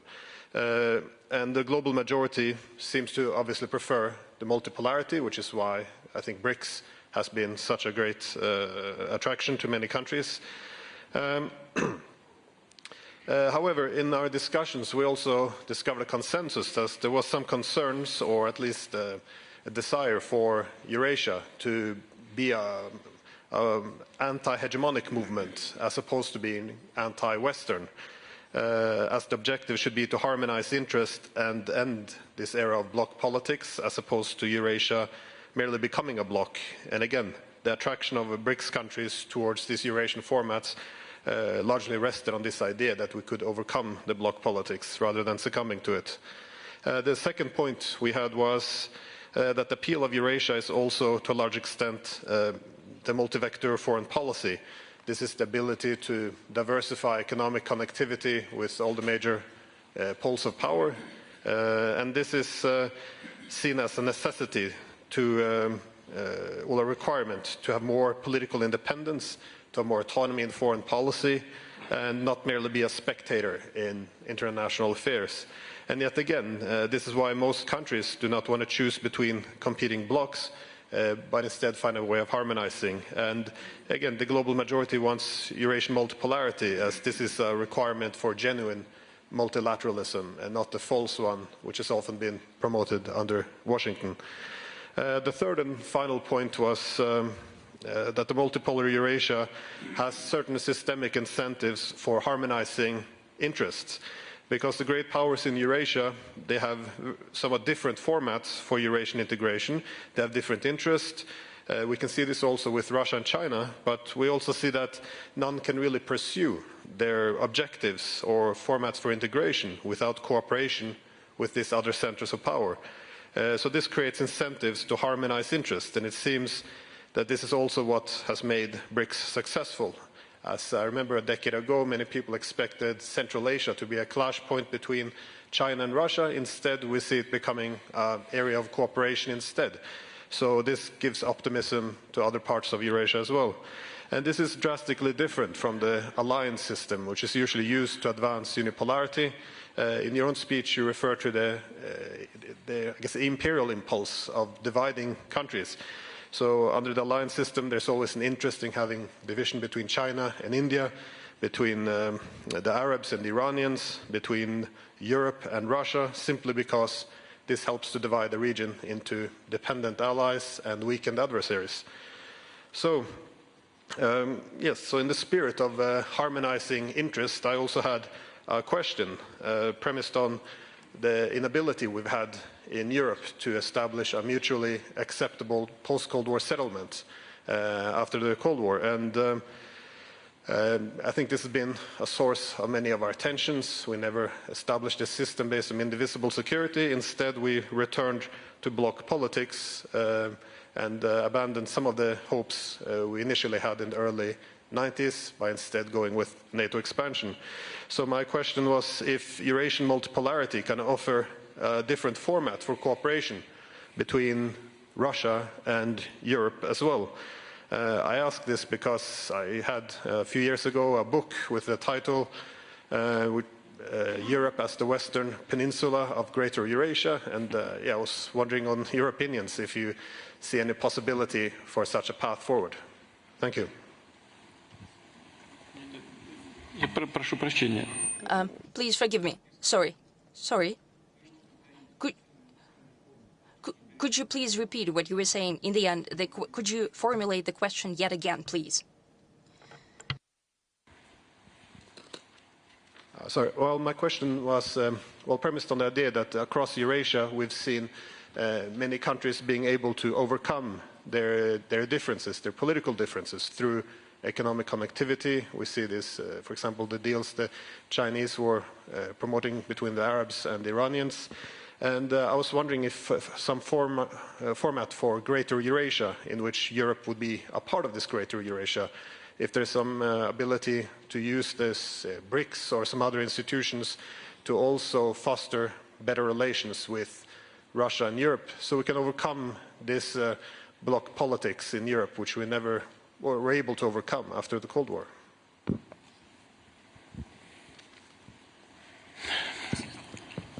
Вы знаете, после того, как холодная война закончилась, after the Cold War ended, there was a chance to overcome this bloc thinking and the bloc politics.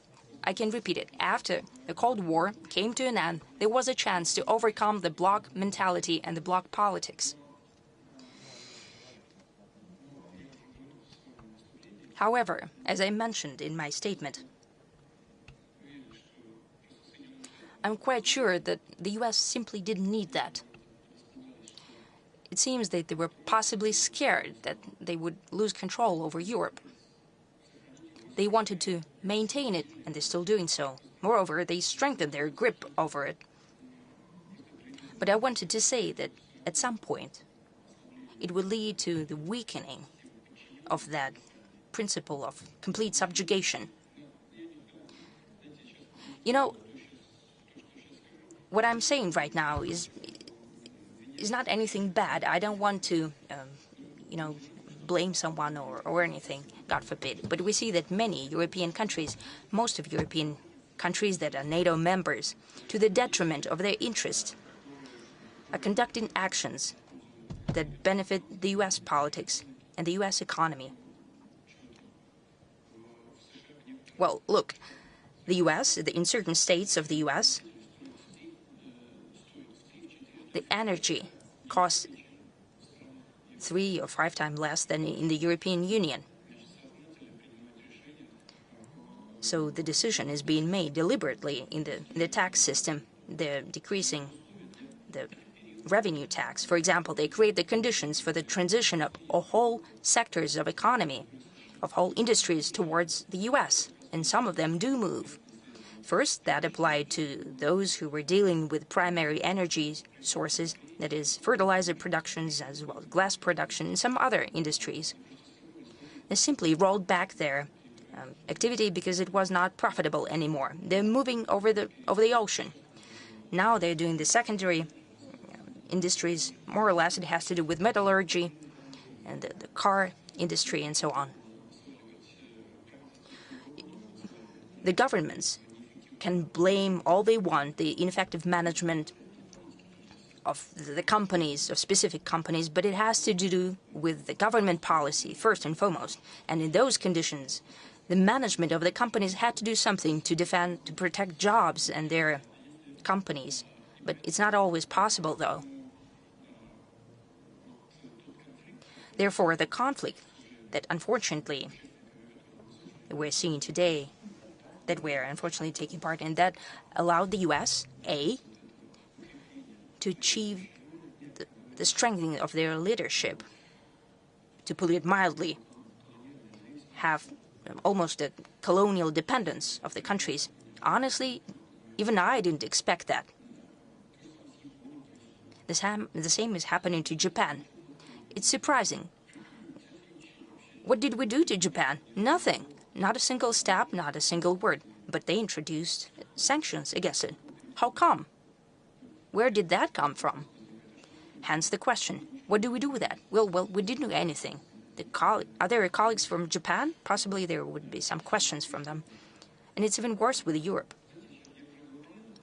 I have already said it, but I will not refrain from the pleasure of thinking back to my conversation in 1993 with ex-Chancellor Kohl. I had the chance to be present at the conversation with a former mayor of St. Petersburg. Back in the day, I still had some German in me, and I acted as an interpreter between them. He let go of the interpreter and he said, "Go and take a rest." I stayed and I interpreted for them. For me, who was a former member of external intelligence of the Soviet Union, it was so surprising to hear what he was saying. To be honest, I was listening to them, I was interpreting. And to put it mildly, I was extremely surprised. Because I still had cliches of the Cold War mentality in my head.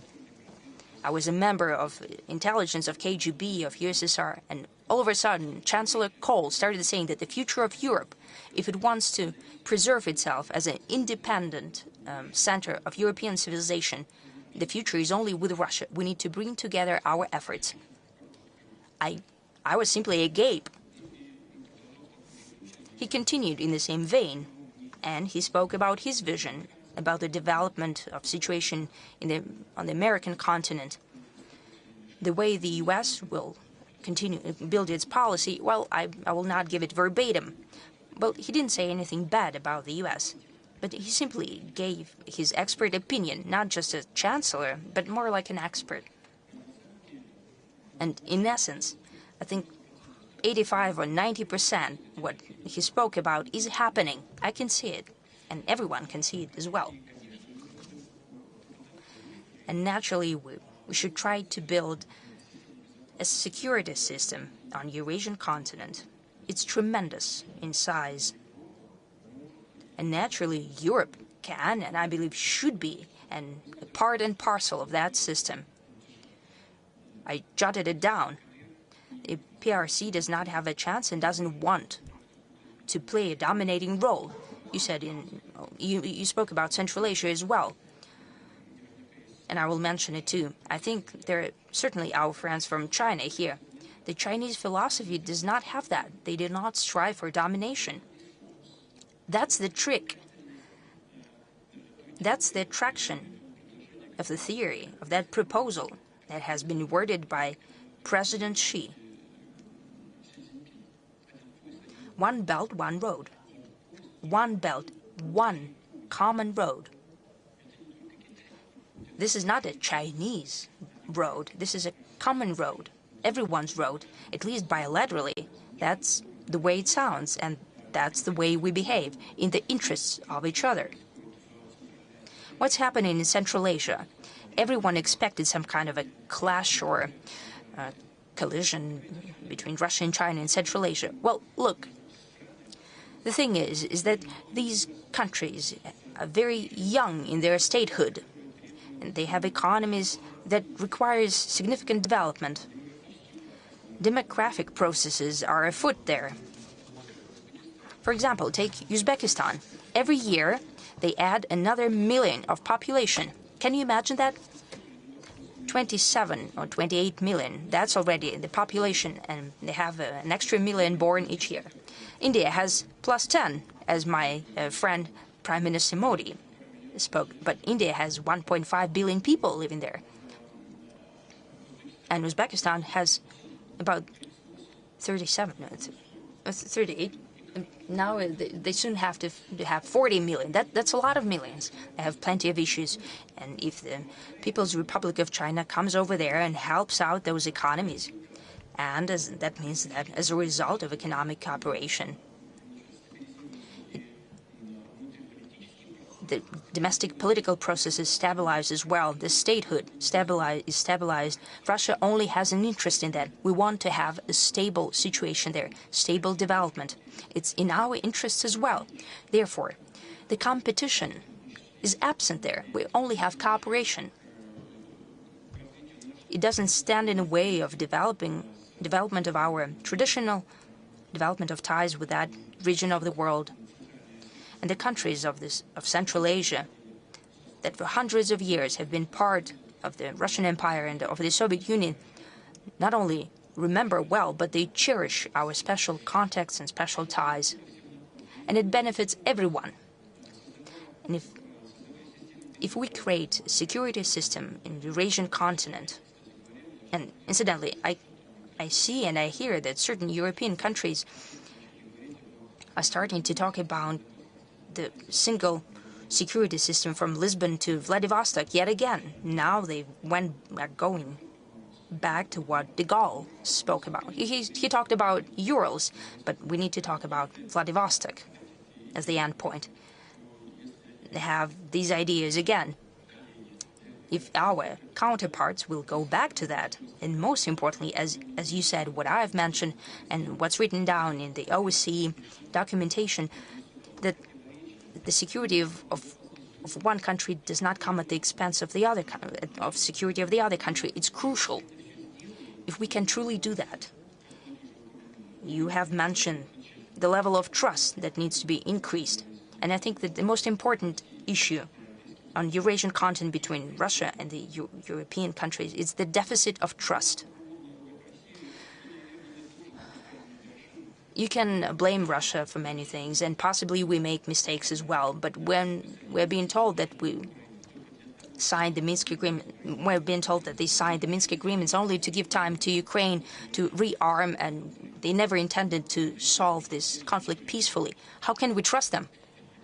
Look, guys, what kind of trust can we talk about? You've publicly said that you've fooled us, that you've lied to us, and you deceived us. What kind of trust are we talking about?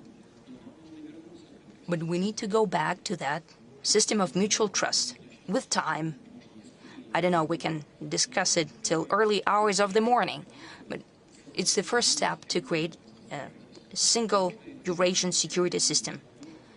Is it possible or no? Chancellor Kohl, whom I spoke about at the beginning, said that it's not just necessary, but it's an imperative, and I share his point of view. Mr. President, why do you think that Chancellor Kohl was more genuine than Chancellor Merkel, whom you mentioned later during the Minsk process?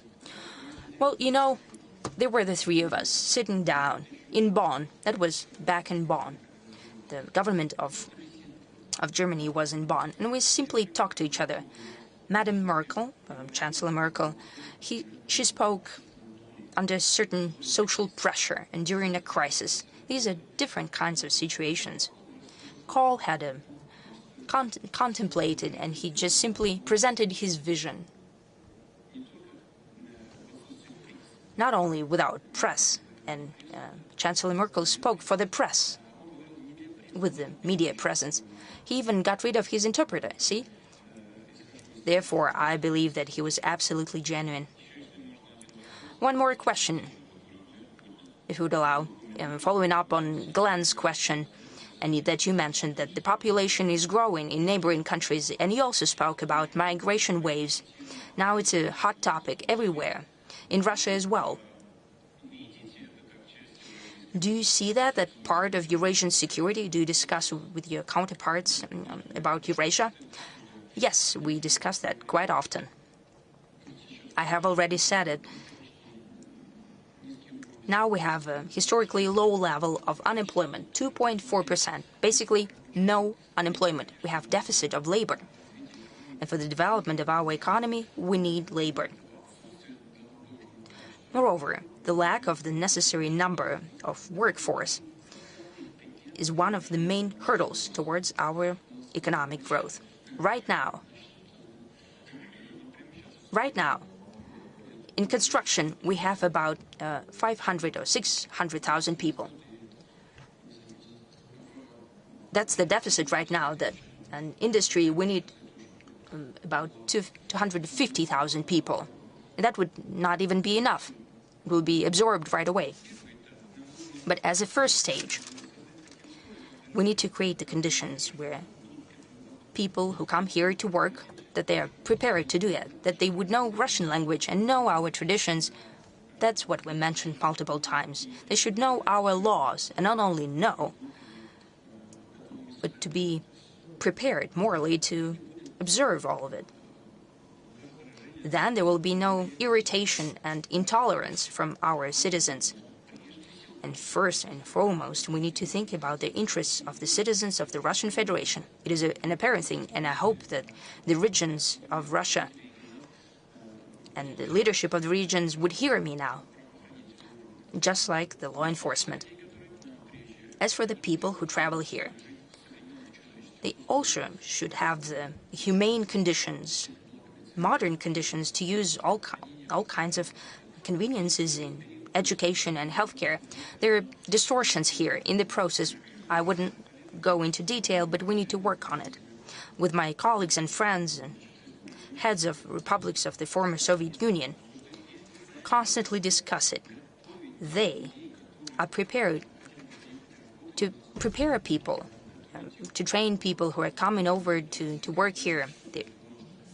What's necessary for that?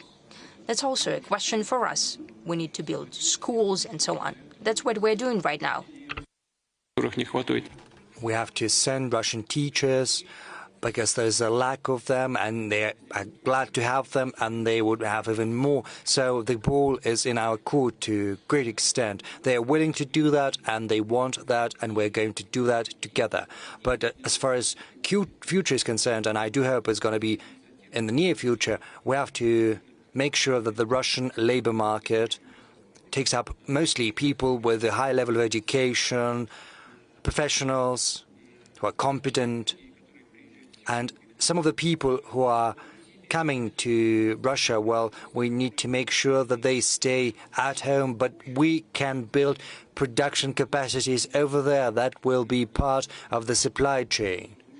So we could give orders to them, they could produce some components and spare parts, we could have the final assembly capacities, and then both in Russia and in Uzbekistan and in Kazakhstan, Tajikistan, every other country, they would have jobs over there, and this would be a cooperative process. To a large extent, we have to re-establish and rebuild the cooperative chains of supply which used to exist back during the Soviet times, but on a new technological foundation, on a new logistical basis. And then the general system is going to be more sustainable, and it'll improve the economic growth rates for all participants of this process.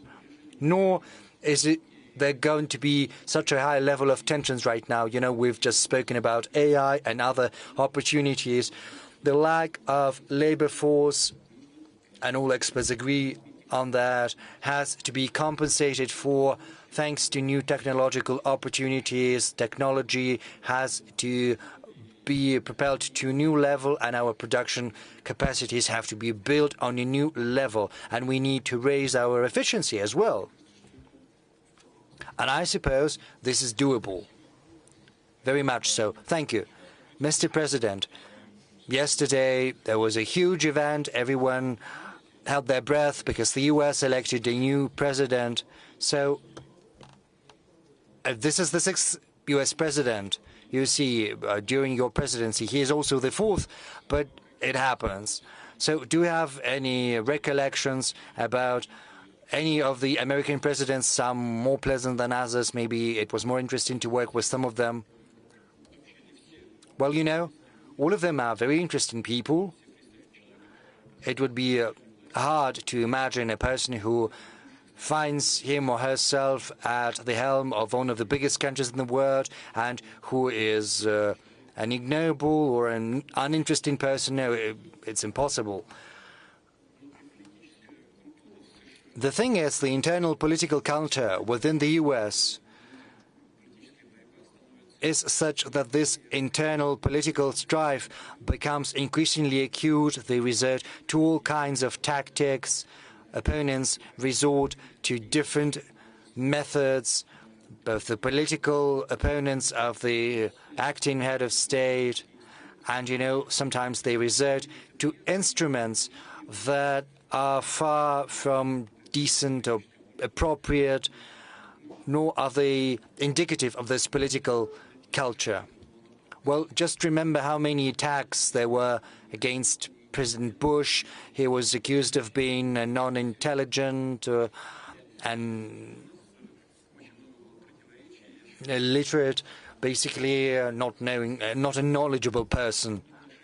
So I think in terms of attitude towards Russia, in terms of policy with regard to Russia, many of them, or at least many of them, as I said, everything that has been done was basically viewed as a creeping intervention. But in terms of personality, I can assure you, President Bush, who used to be governor of Texas, and this is a very difficult state to run, and he was very successful in his job, and I can tell you, he is just as good as any expert who sits in this room right now. However, he has been portrayed as a person with a low IQ or any other type of accusation mounted against him by political opponents. You know, I talked to him. I stayed at his house in Texas. I met his parents at their home, and they came to see me. And I can tell you, I spoke to his father, also former US president. Well, of course, he was no longer president, but he said quite sincerely to me, you know, we made a huge mistake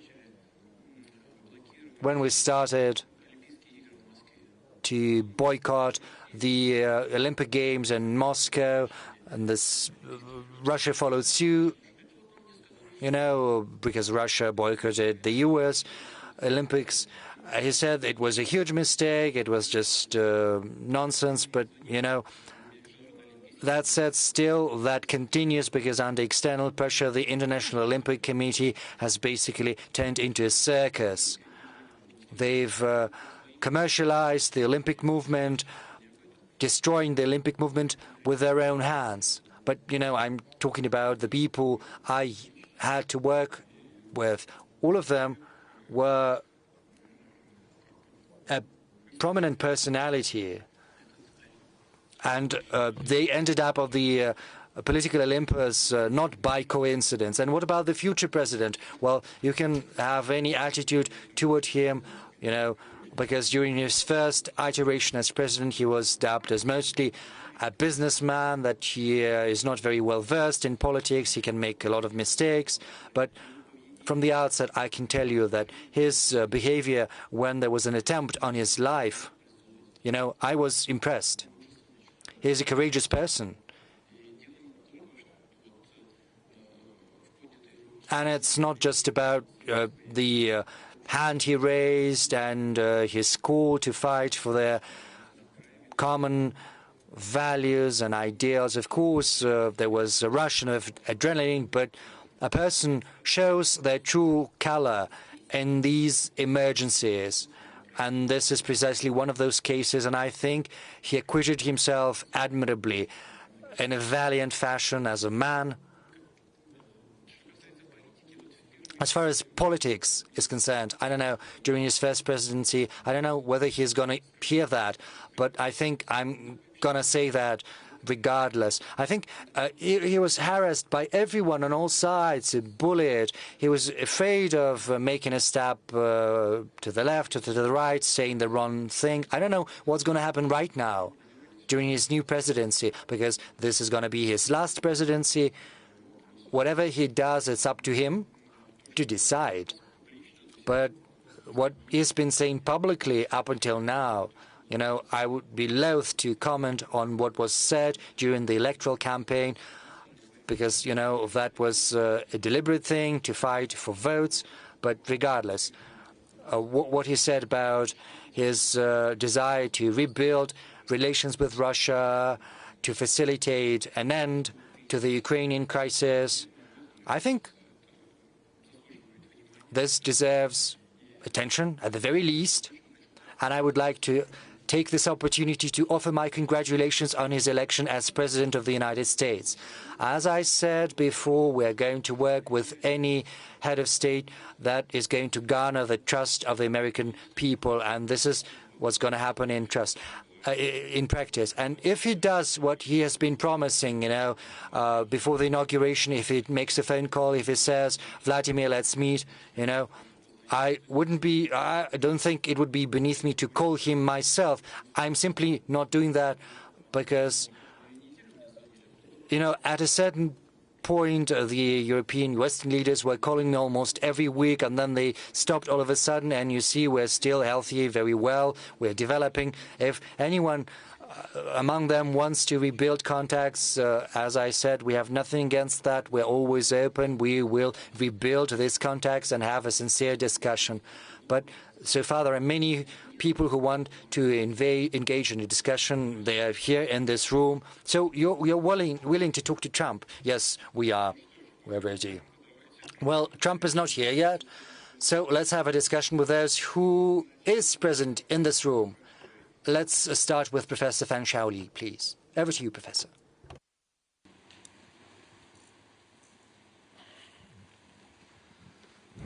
Professor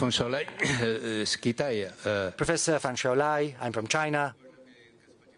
Mr. President, I'm very glad to see you once again. From the outset, I would like to express my gratitude on behalf of my Chinese colleagues for the excellent organization and for the hospitality extended to us during the Kazan summit. I would also like to say a huge thank you for your personal support shown to the Valdai Club. I would also like to thank you for this lively discussion. I remember that 8 years ago, at this forum, I had the honor to ask you about what you think about the relation between Russia, the US, and China.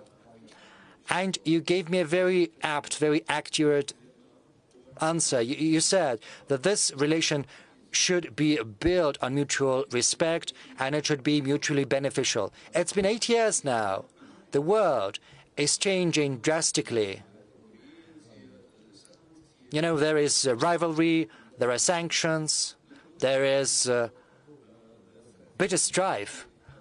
But at the same time, Russia and China are building a strategic partnership. They're cooperating.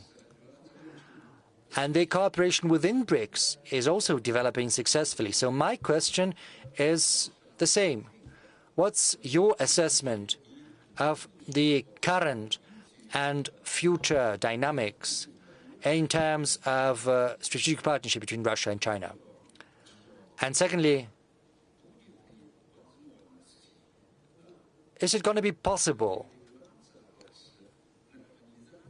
to normalize relations between Russia and the US, and also with China in this new environment? Thank you.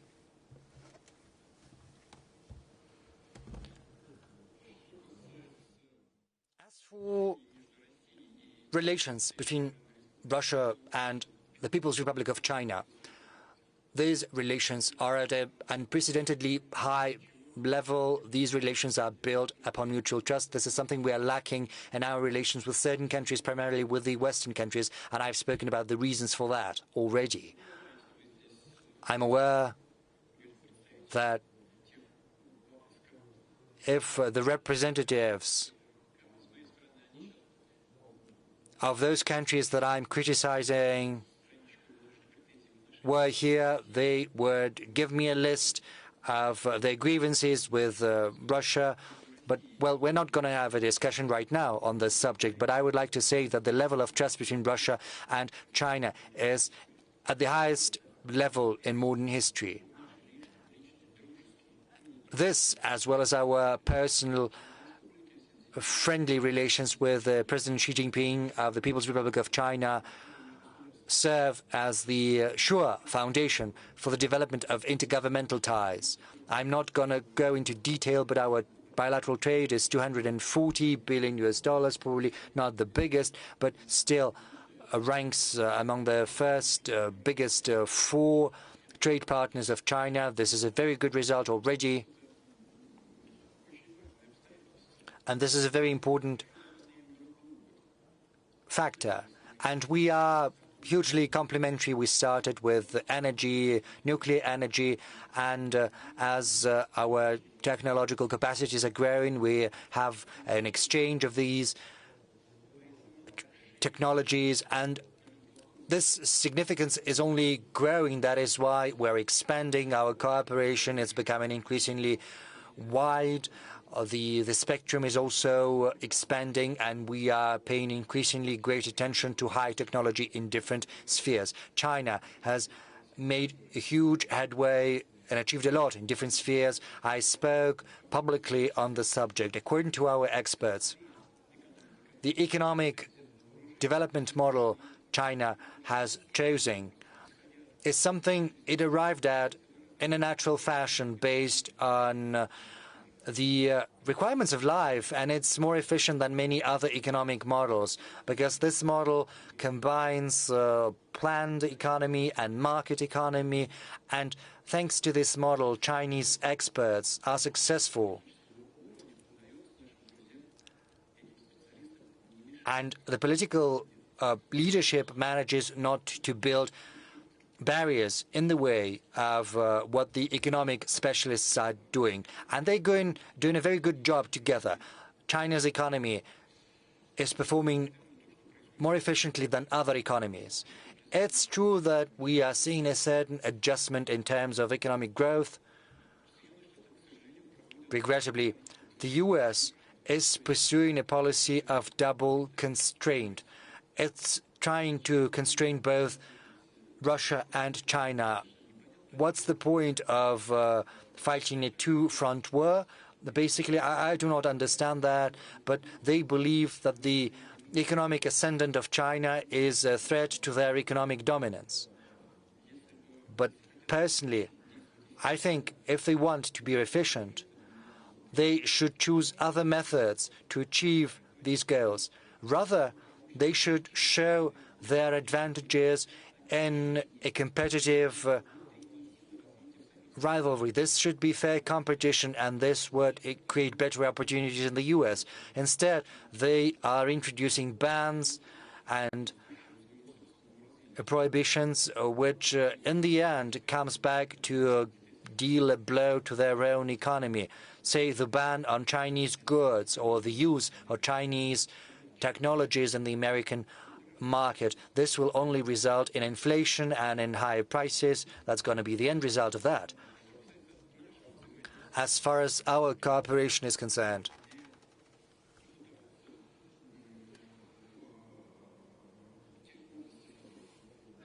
there are certain industries and spheres where they're trying to constrain China. But in that case, we could be complementary, the economies of our two countries. As I said, we started in energy, and our energy cooperation is developing rapidly in oil, gas, and nuclear technologies.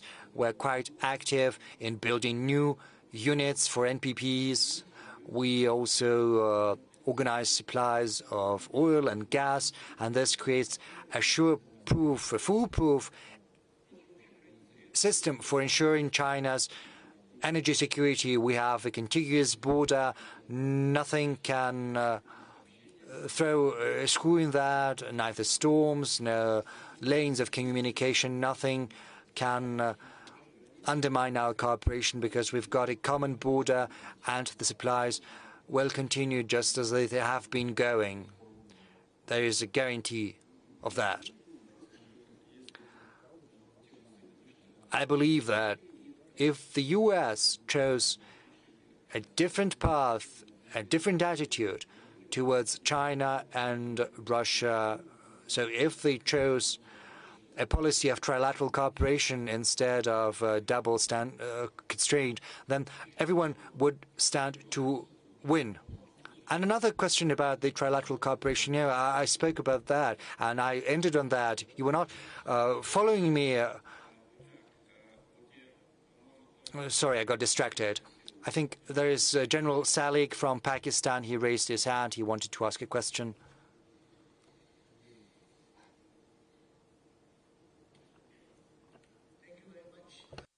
President, my question is about the stability between the global powers. The New START treaty is expiring on February 2026, and there appear to be no chances of its renewal or extension, and no other treaty is being negotiated. So how do you see at the end of this agreement maintaining the stability of relations between the global powers?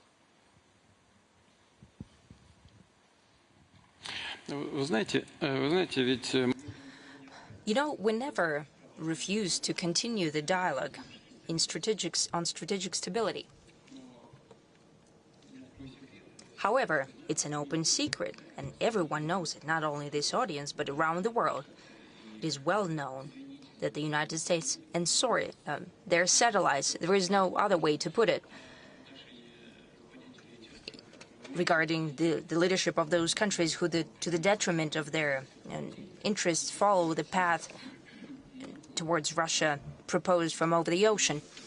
Then the U.S. state the goal for themselves to deliver a strategic defeat to Russia. A strategic defeat. What is a strategic defeat? What is to achieve a strategic defeat of a specific country? If not annihilate this country, then, I don't know, to bring the role of the country, to reduce it to a naught. Why would we need the nuclear weapons then?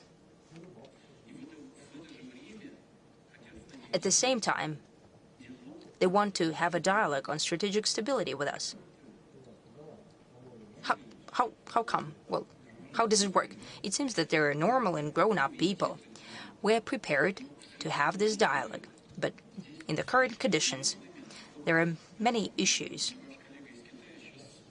And your colleague from China just asked us about the triangle of Russia, China, and the US.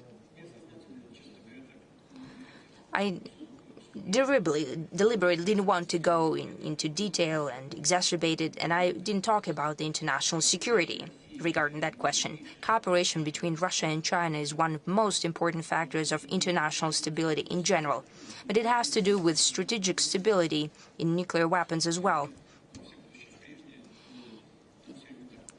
In the past, we were always being whispered to, talk to your friends from China.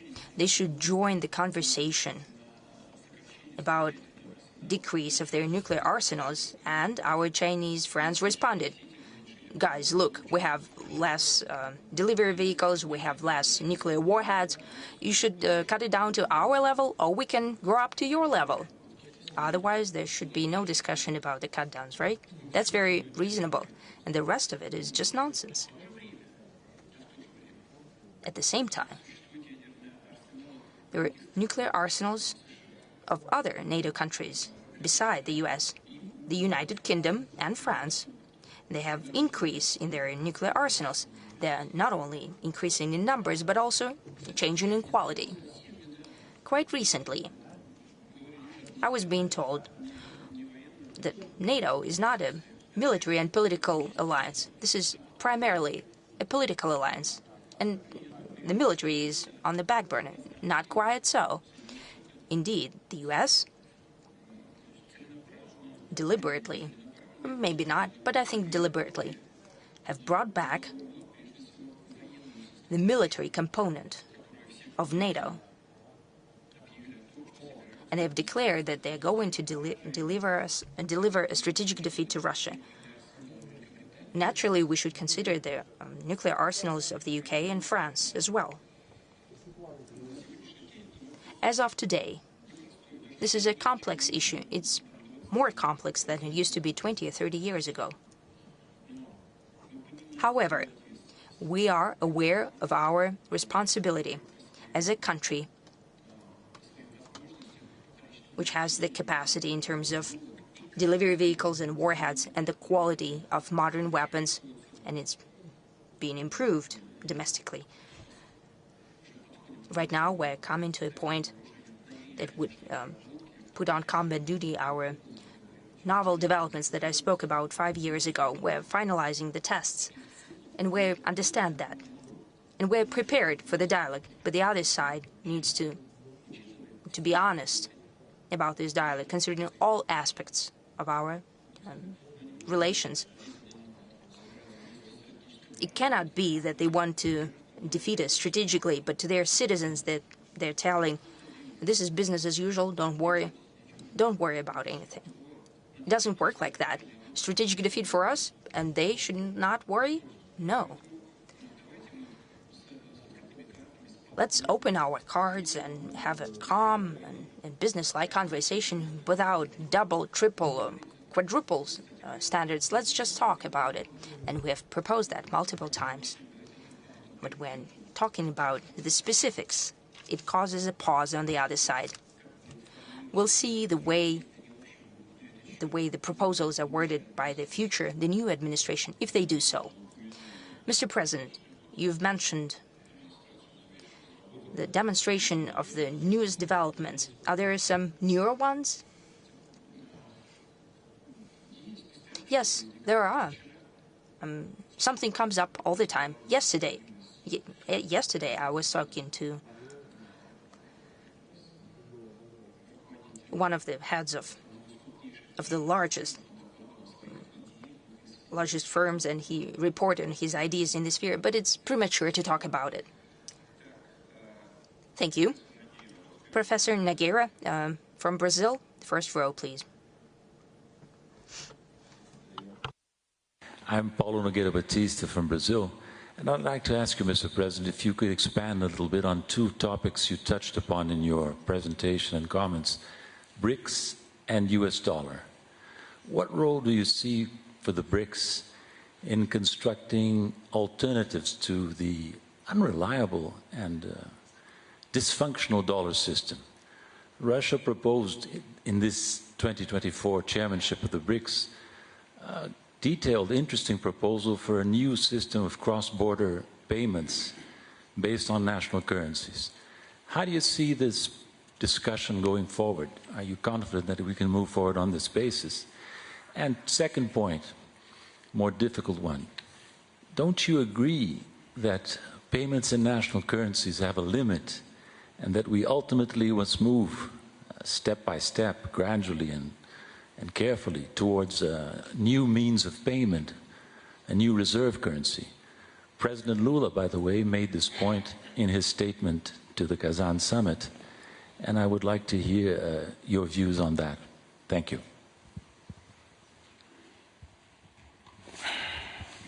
Вы знаете, я свою позицию You know, my position is based on the proposals from our experts.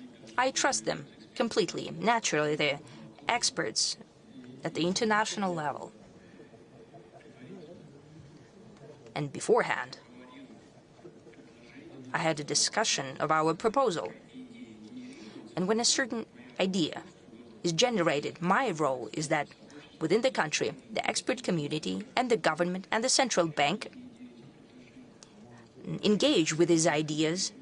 So these ideas are shaped in a certain way. When everyone understands what they're talking about, we should propose these ideas to our partners. That was one of my proposals to President Lula. He got interested. He received our experts in Brazil at a very high level. He called to these meetings representatives from central bank, finance ministry, and I think all of the economic part of the government. Our colleagues and friends in Brazil were interested, and I will say a few words about what I'm talking about. We did the same for other countries of BRICS association. I spoke to almost all of the heads personally, and everyone got a liking to that idea. But what I'm talking about, what's the novelty there? We're proposing to create a new investment platform using electronic assets and developing on them. So we would like to create a platform of electronic payments that could be used for investments in emerging markets. And that is primarily the markets of South Asia, Africa, and partially Latin America. I'd like to repeat once again, why do we think that? We think that because there are tremendous demographic processes underway. Population growth, they have accumulation of capital. They don't have the necessary level of urbanization at this point, and it will increase. And if that happens, they would have new centers of economic growth. And people will strive, and that means the governments will follow their needs of increase in the standards of life and prosperity. And we think that these regions of the world will show the highest growth rates. Saudi Arabia, China, Russia, in our opinion, will show growth, but much more tremendous growth, a surging growth, will be shown by the regions of the world that I've mentioned. They will need investments, technologies, and staff, talent, using new investment capacities, the new platform. And we think would ensure that. And such electronic instruments, such tools can be made almost independent of inflation, because if there is an overabundance, we can withdraw them from circulation. On the other hand, we can do the opposite. We can print more. And we can regulate that through central banks and oversight by them, and through the new development bank. The leadership of the NDB also like that. There are different points of view there, different approaches, but in general, some had more interest in that, some had less interest in that. Still, we agreed to create a working group at the expert level, at the government level. We're going to do that. We are in no hurry. This is not a response towards the events of today. No. This is not even a response as trying to counteract the limitations in the sphere of finances. I'll speak about that more. But this is just an idea how we could organize our work for the most promising growth markets of the future. This applies not only to BRICS countries, but also to those countries which are not BRICS members today. This is just for us an opportunity to invest, to enter those markets. For them, it's a chance to use our capacity. Otherwise, it would be impossible. If we look only at promising projects that promise us revenue, we can launch this project and it will work, I think. As for today's conditions, the use of national currency still bears its fruit. For Russia, for example,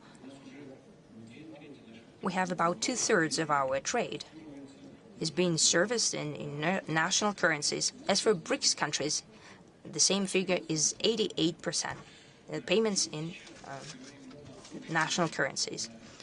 Right now, we are discussing the use of electronic tools of exchanging financial information between the central banks of our countries. This is the so-called financial BRICS bridge system that we have discussed at the expert level with all of our partners.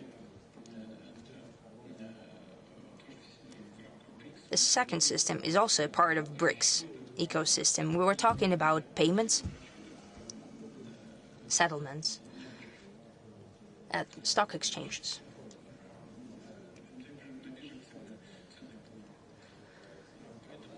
At securities markets. I think that today this is the best option. That's what we should work on in the nearest future.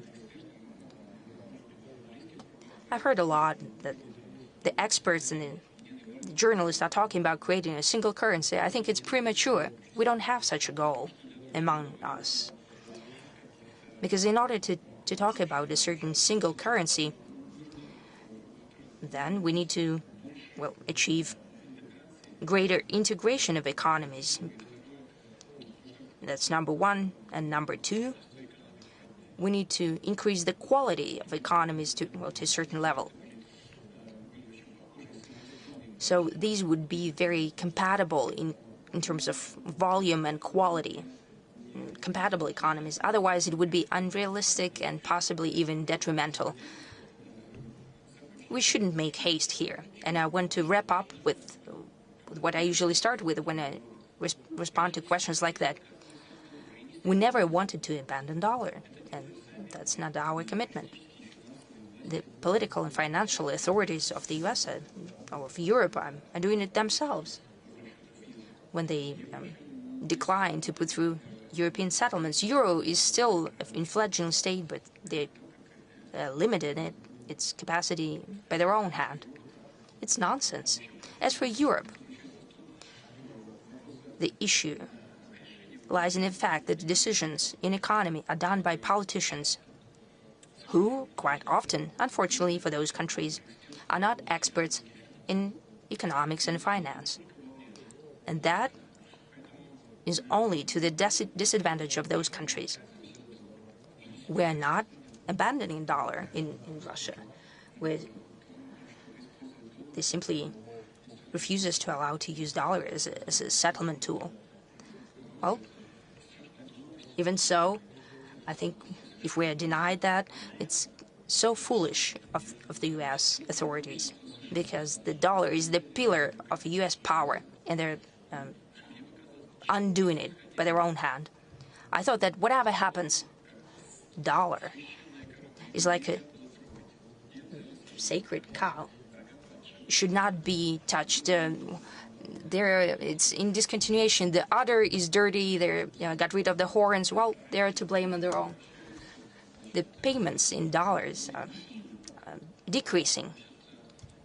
Not too much as of yet, but as means of savings, it's going down step by step, very gradually. It's shrinking, but it's a trend. It's their own doing. But we're not fighting against it. Our proposals are not aimed against dollar. This is simply us rising to the challenge of modern times, a response towards the development of economy. We're thinking about the future tools. And what's relevant today is what I've said before, creation of a system, using already the groundwork of the systems in each country, exchanging of financial information, and those tools that I've mentioned will develop them. Thank you. Alexander Arkovich from Serbia.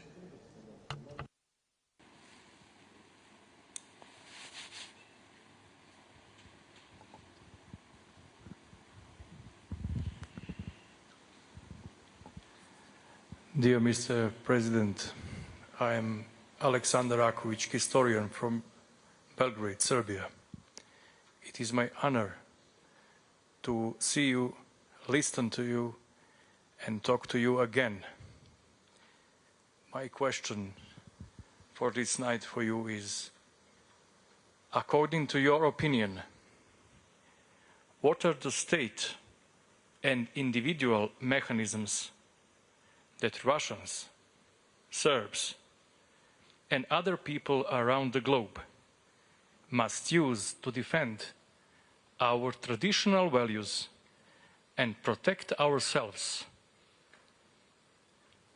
and our identities from the invasive and imposing Western ideology that we saw this year at the opening ceremony of the Olympic Games in Paris. Thank you.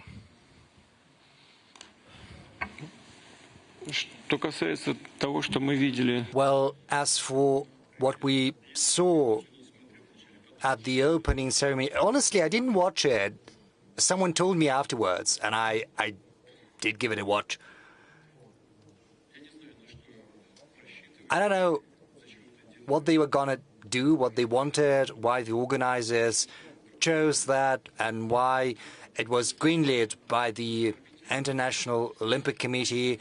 It was an insult to millions of Christians, of believers. Why there is a need to insult anyone, I do not quite see that. Why there is a need to insult the sentiments of Christians. Those who organized that say they didn't want to insult anyone, but the same happens with regard to the Islamic community when the Quran is being burnt, or when there are some illustrations or caricatures with the Prophet, and when such things are being published under the aegis and pretext of protecting freedom of speech. Well, I'm just repeating what I have spoken about on multiple occasions, because the freedom of one person or society and where the freedom of other persons starts. Because, you know, you can insult someone and religious feelings of other people and say, this is my freedom, but this would lead you as far as to, I don't know, murder someone. Because if you want to murder, is it going to be like encroaching on your freedom? Well, of course, that is nonsense. People do not feel the line, the border, as they say. They have a vision and they do not know where the boundaries lie. Yes, if you have a vision, it's all right. But if you know that this vision of yours might insult other person, you should refrain from going public. The rule is as simple as that. They believe it possible to act in such a fashion. Incidentally, the same goes for the opportunity for men to compete in women's sports. You know, it simply destroys women's opportunities. Well, I'm sorry for broaching this subject. Maybe there are some sports which are not for women. I'm sorry, I do not want to insult anyone. But women should compete with women. Well, yes, there is box, and maybe that's a male sport. But, you know, if you declare that you're a woman and then you go and you break a nose of a woman, it simply destroys women's sports because women will have no chance of competing. Men should compete with men. And if you're a man and you declare yourself a woman, you should compete with similar people. Or, you know, it's like those who get a medical certificate, say that they have an illness and they take a medicine and they have an unfair advantage. Well, you can organize, again, a competition among people who use the same method. This is only natural and this is not going to insult anyone. No one is going to be offended by that, I think. Now, as far as protecting our values is concerned, I think we should use any means at our disposal to protect these values. Mr. Van Ven, please. Thank you.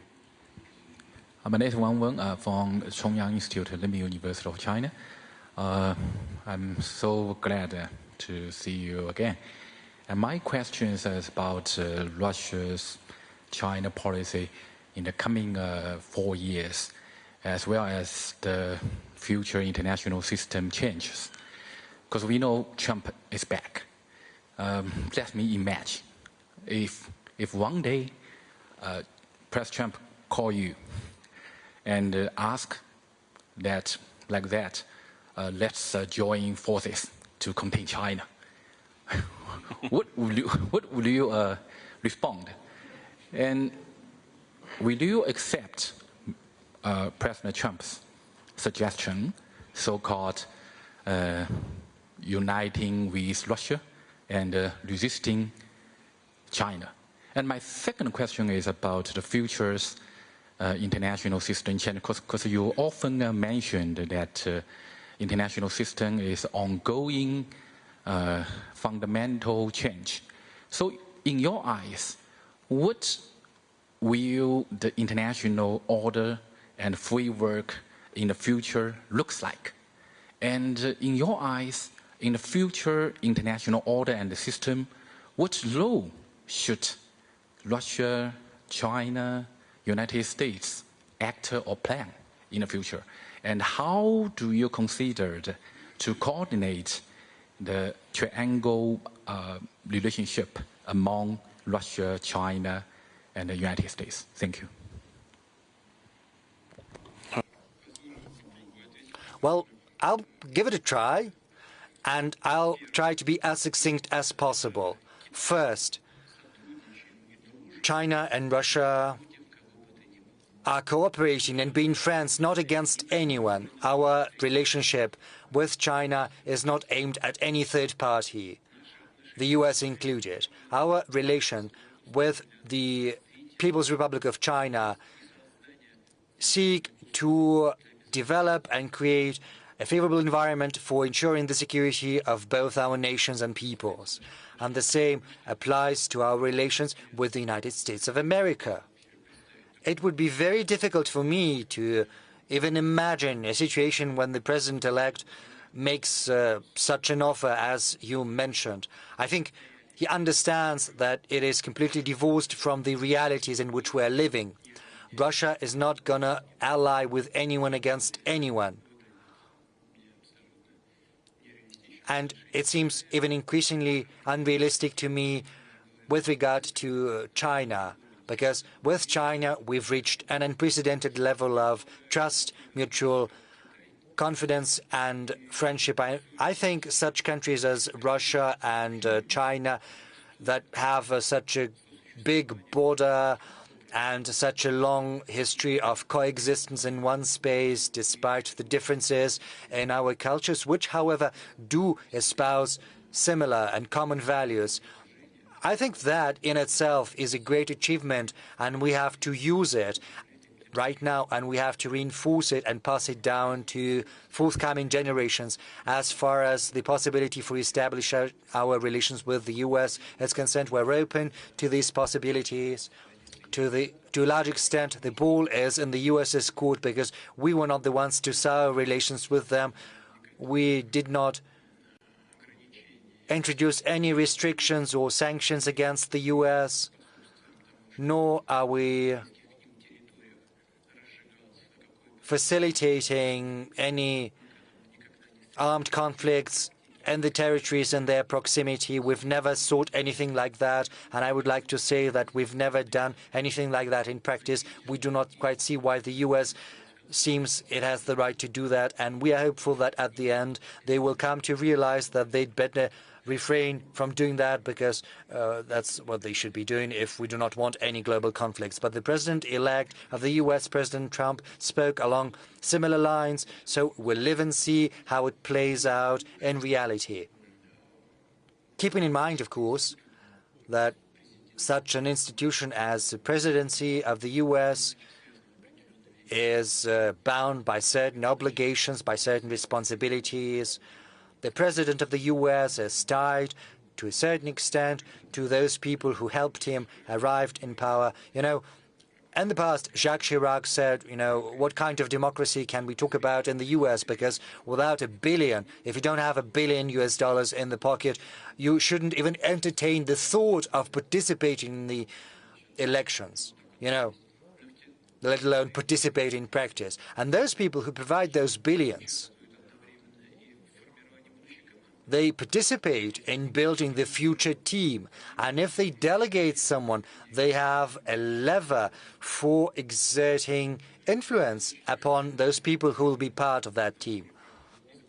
So it's important to see whether the president-elect manages to build good relations with this so-called deep state and also build contacts and relations with the voters. If he keeps his promises, his authority is growing, and he can use that authority to become an independent political figure, even in his relations with those influence groups that help him arrive in power. It's a very complex process. What's going to happen in the U.S. is something we cannot tell for sure, but I'm hopeful that our relations with the United States of America will be re-established at a certain point in time, and we are open to that. Thank you. Thank you.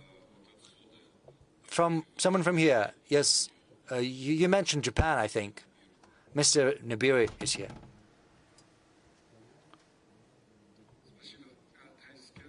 Thank you. Thais Kabira, Sasagawa Peace Foundation.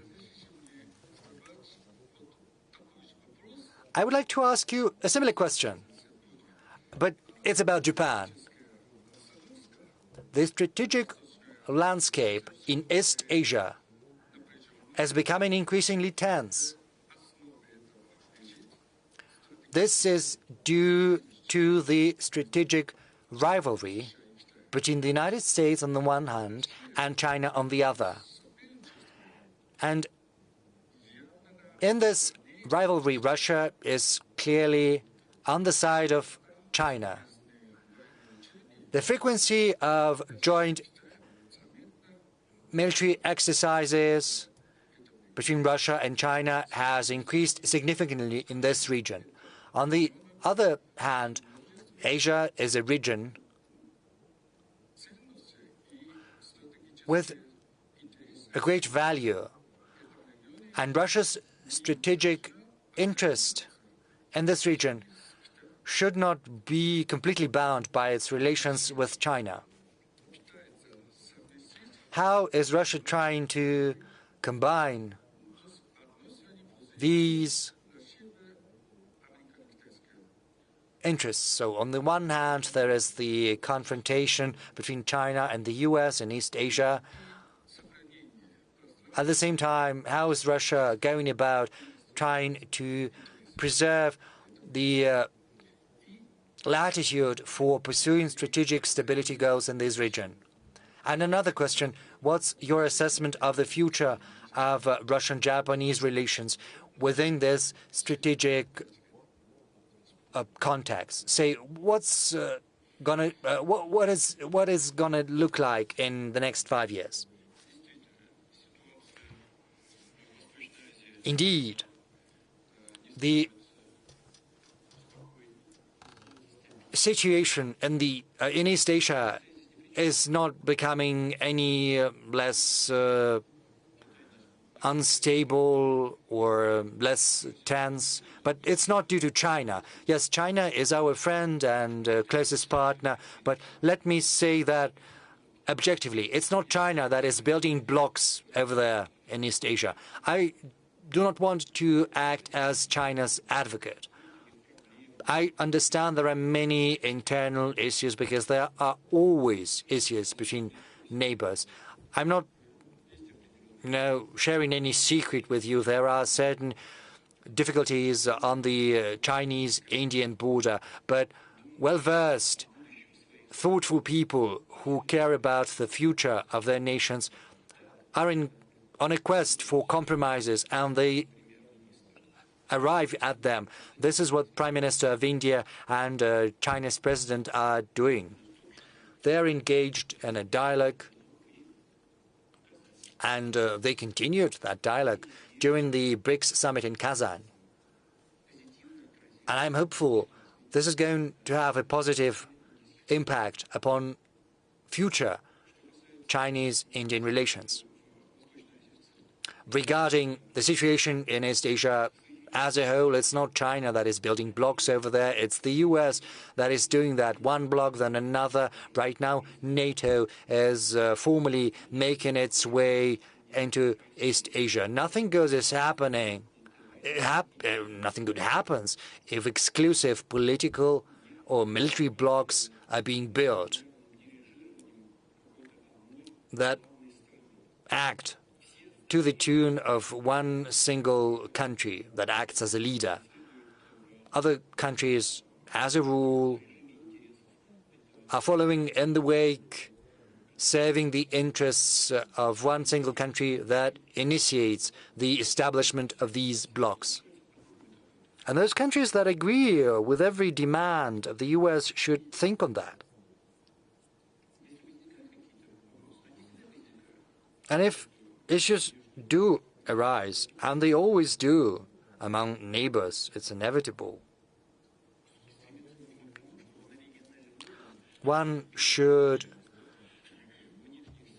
work at a regional level, trying to escape external influence and show courage, patience, and willingness to search for a compromise. And if such an attitude prevails, then compromises will be within reach, and they will be found. So leveling accusations at China, trying to accuse it of some aggressive intentions when the U.S. is building aggressive blocs, I think is not the right way to go. Now, you said that Russia is on China's side and not on the side of those who build such blocks. How can it be otherwise? Because we have to keep in mind everything that I've just said. We do not think that China is pursuing an offensive policy. A lot of things revolve around Taiwan because in words, many accept that Taiwan is part of China, but in practice they're trying to provoke and they organize provocations. Why would they need that? Isn't it because they're trying to do the same as they did with Ukraine? They want to provoke a crisis in Asia, and then they will say that the U.S. has to be closer because otherwise they're not going to survive. Maybe this is the same logic that applies to Asia. So indeed, we do support China because we believe that China is pursuing a very well-balanced policy, moreover because China is our ally. We have a very large volume of bilateral trade. We have cooperation in security matters. You said that we hold military exercises together, and it's true. But isn't the U.S. doing the same, say, with Japan? Well, it does it on a permanent basis, and it also holds exercises with other countries, and they do so all the time. You know, at the late 1990s, we stopped using our strategic aviation forces. It stopped performing long-range flights to neutral zones, whereas the US kept doing that. So we looked at that, and in the end we decided to resume the long-range flights of our strategic aviation. And it is the same logic that applies here. The US kept organizing military exercises, and we decided to do the same together with China. But the thing is, these exercises are not a threat to anyone. These exercises are meant to ensure our security. And we believe this is the right tool that helps stabilize the situation, not just in Asia, but across the globe in general. The countries of the region have nothing to fear from these exercises. I would like to reiterate once again that our cooperation with China in general and in the military political field is aimed at reinforcing our security. It's not aimed against third countries. Now, as for our bilateral ties with Japan, I can say it again. What I told to your colleagues, we were not the ones to sour relations with Japan. We did nothing wrong against Japan. We were held in negotiations. We were trying to arrive at a solution to a very complex matter of the peace treaty, and there was talk about a very difficult compromise based on the 1956 declaration of the Soviet Union. Even ratified this declaration. It was the Japanese side that renounced that declaration, but it was at the request of Japan that we got back to this declaration. We agreed to that. We resumed our talks. We were thinking what we could do based on that declaration of 1956, and then all of a sudden Japan slapped sanctions on that, and Japan even put us on a list of threats. We're in the third or fourth spot. In what way are we a threat to Japan? You know, what did we do wrong? Because you got an order from Washington. Maybe you should have told Washington, okay, guys, we'll think about that, you know, without giving offense to your partner and to your ally. Why did Japan have to simply blindly follow that order coming from Washington? I do not understand that. Thankfully, there are some smart people in Japan who continue working with us, especially in energy with our companies, and they see us as reliable partners. Despite the sanctions introduced by Japan, we're not doing anything to reciprocate. Japanese companies that used to work in Russia can keep on working if they want to. And we are also getting some messages and signals from American companies saying that they want to get back. Let them. But of course, new conditions, new terms will apply. Some losses will have to be incurred. But we are willing to build and rebuild ties with Japan, because for the next 10 and 50 years, Japan is our natural neighbor. Yes, there were some tragic pages in our history, and there are also some pages we can be proud of. We love Japan and Russia, and Japanese culture, Japanese cuisine are well beloved in Russia. We were not the ones to destroy anything. So just draw your own conclusions, and we're not going to fool around trying to blame you. We're willing. Do come back. That's it. I don't have anything to add to that. Mr. President, what about our strategic cooperation with the DPRK? Is it also aimed at strengthening our security, just like with China? Well, as for DPRK, we have an agreement that we've signed with other countries as well. It was signed with the Soviet Union as well. Well, it came to an end naturally. In essence, we went back to it. There was nothing new there. Whatever anyone says, everything, practically everything that was written down in the agreement between DPRK and the Soviet Union, it was copied and pasted with some adjustments, and it was reproduced in the new treaty. Naturally, it is aimed at ensuring security in the region and our mutual security as well. Will we hold exercise with them? Maybe we can do that as well. Why not? We have Article 4 that reflects mutual aid in case of aggression from another state. It's all there. And I would like to repeat once again, there is basically nothing new compared to the treaty that simply ran its course back in the Soviet Union times. Thank you. Arvind Gupta, please.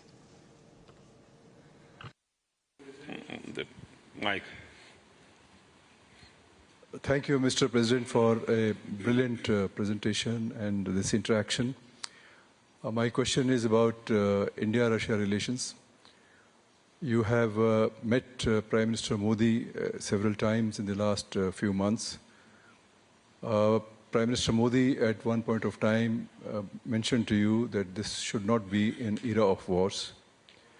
How do you see that statement? How do you interpret that statement? What is the meaning of that statement for you? That's one.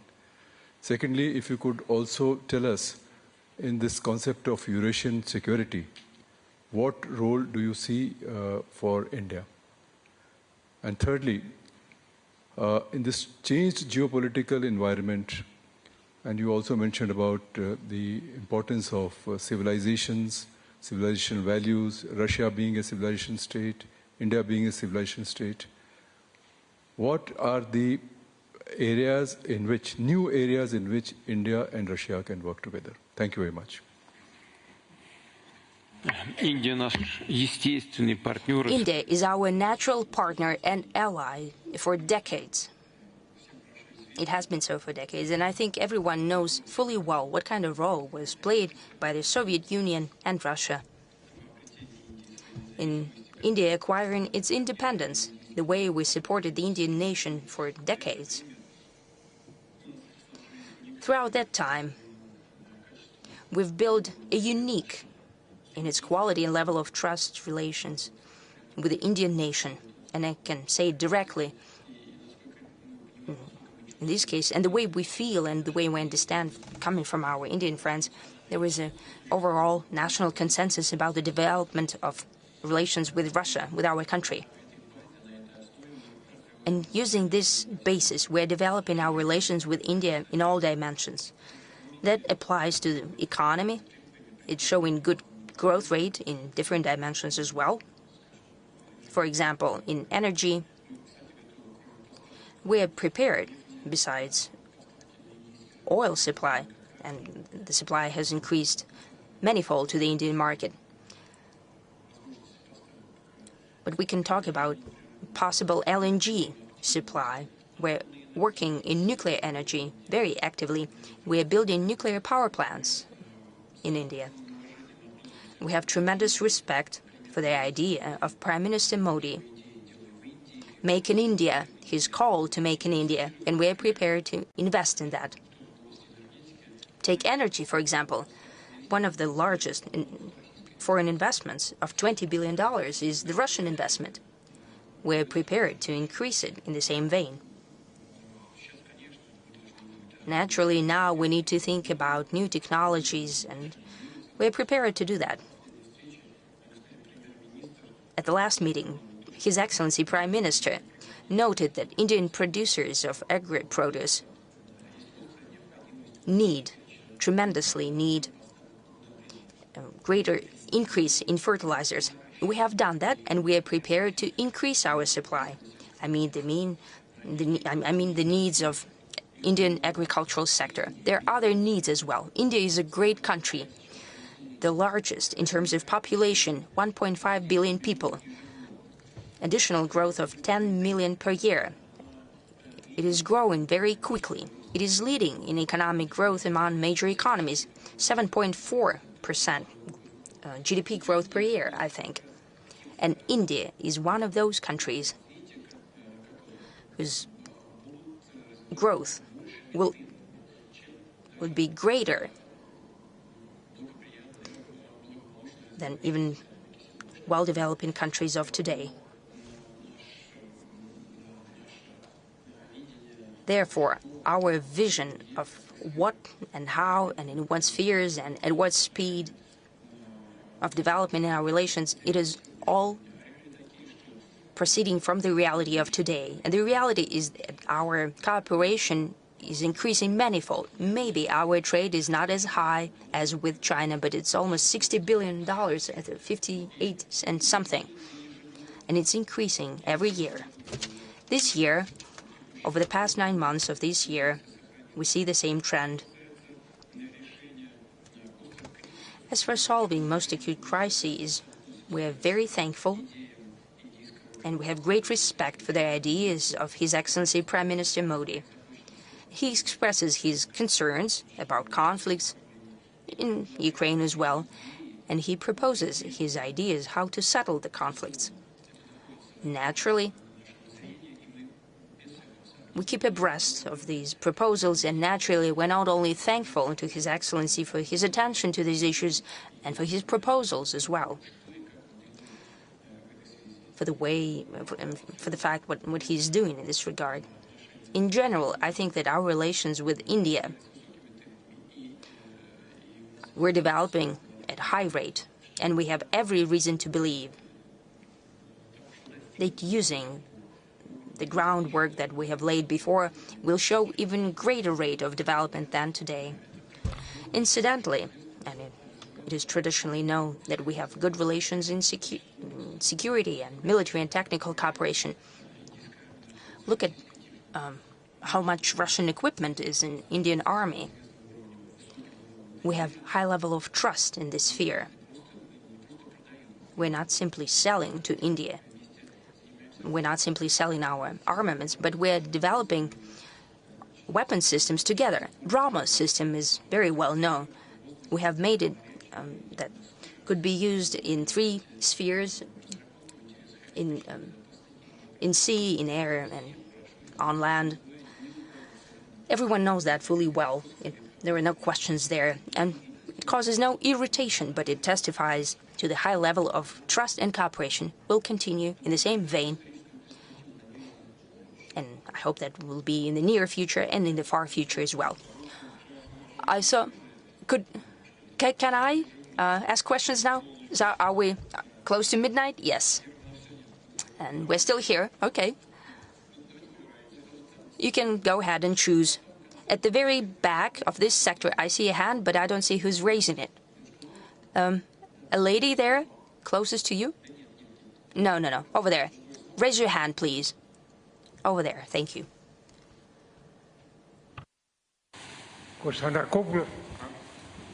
Konstantakopoulos Dimitris, Mr. President, from Greece, a country I'm sure you will agree with me, there's no other options than to remain a friend and a brother of Russia for reasons which we cannot escape.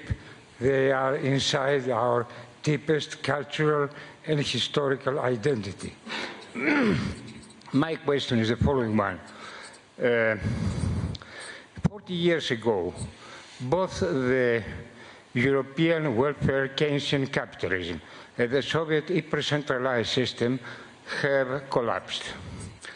During the 4 decades that passed, we have seen the multiplication of economic crises, of wars, of ecological problems, and of many other problems. I'm wondering if it has not come the time to orient ourselves towards a kind of planned economy in national, regional, and international level. I don't mean the sclerosis of the past, so to say, a little bit military socialism. I mean a system as the one you described, of a combination of market and plan, a system like the one you tried to apply in your country just some years after the October Revolution with a new economic policy, even to introduce some elements of socialism, as you referred also to your revolution in the beginning of your intervention. Thank you. Вы знаете, чем острее кризис, You know, the more acute the crisis, the more plans, the more planned the economy is. The greater the need for the government to intervene in the solving of the crisis. But the greater accumulated resources and goods, the more often we hear the proposals to move on to exclusively market principles. Here come the liberals and Democrats, come over and start to spend everything accumulated by the conservatives. And then with time, there is always a crisis of overproduction or a crisis that have to do with that, and the cycle repeats endless number of times, and it all comes back to the beginning. This is a sovereign choice of each state on how to build their economic policy. China has found these opportunities, and do you know why it succeeded? It is also for a reason, and not the least because China is a sovereign state.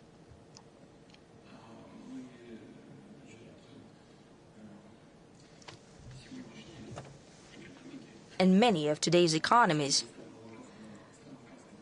due to many various reasons, due to their obligations within economic alliances, military and political alliances, voluntarily have abandoned a part of their sovereignty.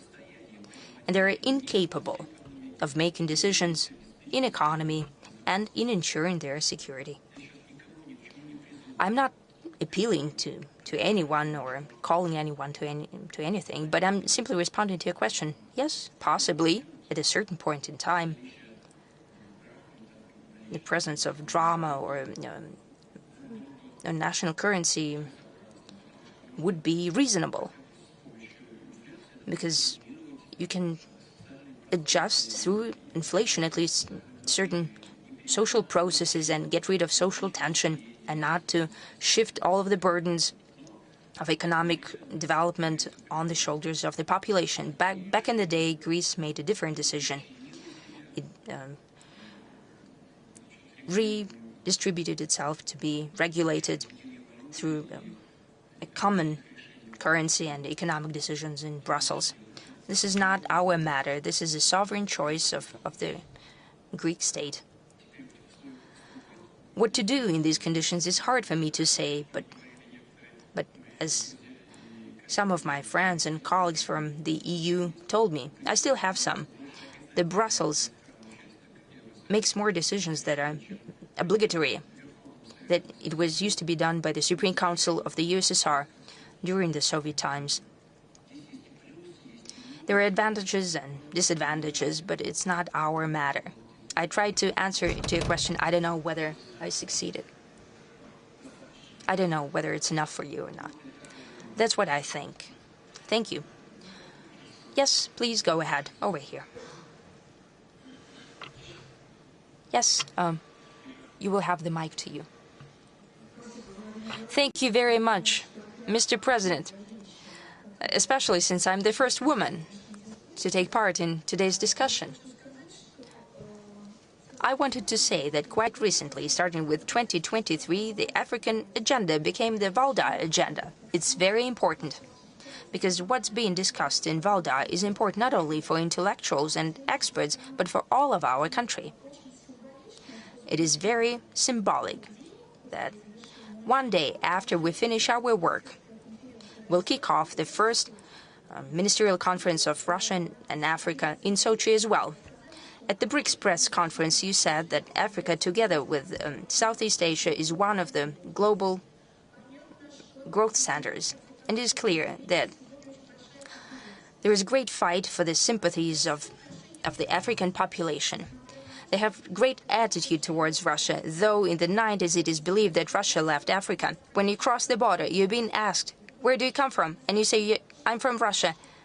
And they say, Russia, Putin. That is indeed so, almost all around Africa.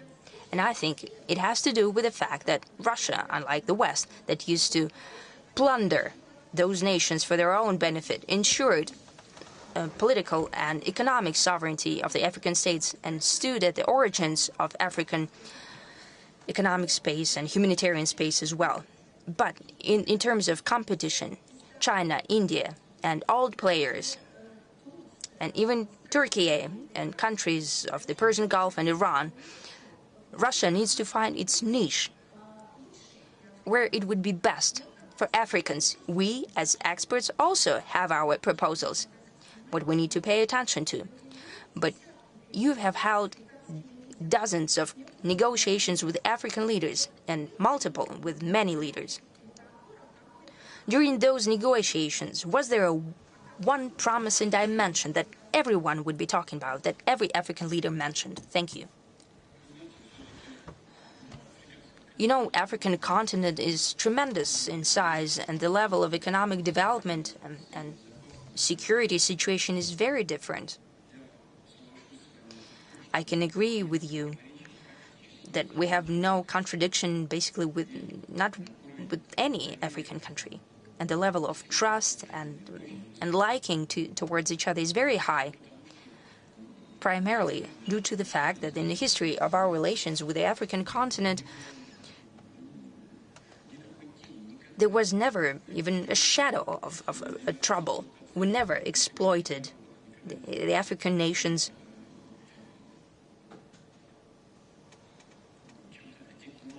We never did anything inhumane on the African continent. On the contrary, we have always supported Africa and Africans in their fight for independence and sovereignty to create some certain basic conditions for development of the economy. Now, these days, we need to have a new approach. I think that if there is anything in common, then they all care about creating a conducive security environment, because these neo-colonial tools that were preserved in the economy, I mean the Western countries, and in security sphere as well.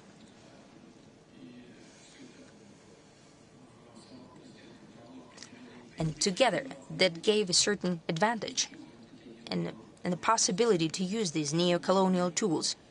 People got tired of that, especially since there was no great revenue from that. I can only repeat myself that during our meetings at summits, and bilaterally as well, the Africans never ask or beg for anything. They never extend a demanding hand. They're developing very fast, and they know that they have resources and capacities. They're asking for only one thing: to build a natural and mutually beneficial cooperation. That's what we want as well. We cannot do that at the government level as it was being done in the Soviet Union.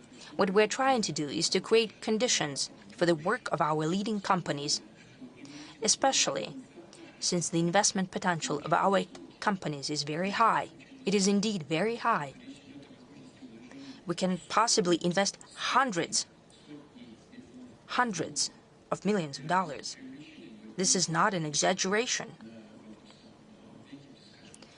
For example, in Egypt, we're building a nuclear power plant, and we're investing almost $20 billion. Just some figures for you. And in other countries and in other spheres, we're also prepared to do the same. It is very hard to work in the sphere of economy if there are no conditions to ensure security. Well, let's take the Sahel region. Still, this is a zone which has been ravaged by terrorist or semi-terrorist groups and gangs. Some countries are suffering from political instability, so almost everyone turns to us, asking us to give them a helping hand in this field. And of course, we act within the framework of the international law. We're trying to help them. We're not trying to expel anyone from there. Some Europeans are taking offenses as they say that we're trying to expel them. Well, they've got nothing to do with us, and we've got nothing to do with that. They are simply fed up with them. They want them gone. And this vacuum appears, and we're trying to come in, trying to act as cautiously and as efficiently as possible to address the task at hand. Indeed, a lot needs to be done, first and foremost in economy, and we're trying to work this path. Now, as far as this ministerial meeting is concerned, the one that is starting the day after tomorrow, it's meant to create a conducive environment for that. We're also helping to train personnel, both in military and in civil, at our universities, because future professionals for the military, for these countries are being prepared. The same goes for law enforcement agencies. We're going to pursue every path and every avenue in culture, because there's a great deal of interest in Russia, in the interest of African nations, and I think this interest is reciprocal. We're going to do everything in our power, doing that, working in a systemic fashion. Let's move over there. Yes, please give the mic to whomever you take liking to. Yes, please. Great. Raising the question to you, Mr. President. I'm Han Hua from Beijing Club for International Dialogue. If we make this assumption, if we go back to 2 years ago, probably February 2022, what would you say to Chinese leader about the Taiwan issue at that time? And if we look forward to another quarter from now, 25 years, say 2049, what in your mind a multipolar world will look like? And isn't a major force of this pushing to the multipolar world should be a unified country? Thank you. Well, let me start with the last question you have asked. I want a well-balanced world, and in this nascent multipolar system, I would like the interests of all international stakeholders to be taken into account as best as possible. And there needs to be a mechanism established to search for compromise. And I'm hopeful that we will have been able to build such a system. At least this is something we have to aspire to. As for who wants that, if there are some forces that seek to achieve that, of course there are forces like that. I refer first and foremost to the BRICS participants. We've just spoken about that, and this is the subject that we broached at the Kazan summit. I'm sorry, I think that's quite a big deal already, because it's your country, it's the People's Republic of China, it's India, it's South Africa, Brazil, biggest country of Latin America. It's also Russia, which your humble servant here represents. And the Russian people as a whole, I assure you, wants that. We want peace in the world. We want an environment which is conducive to everyone's prosperity across the international community.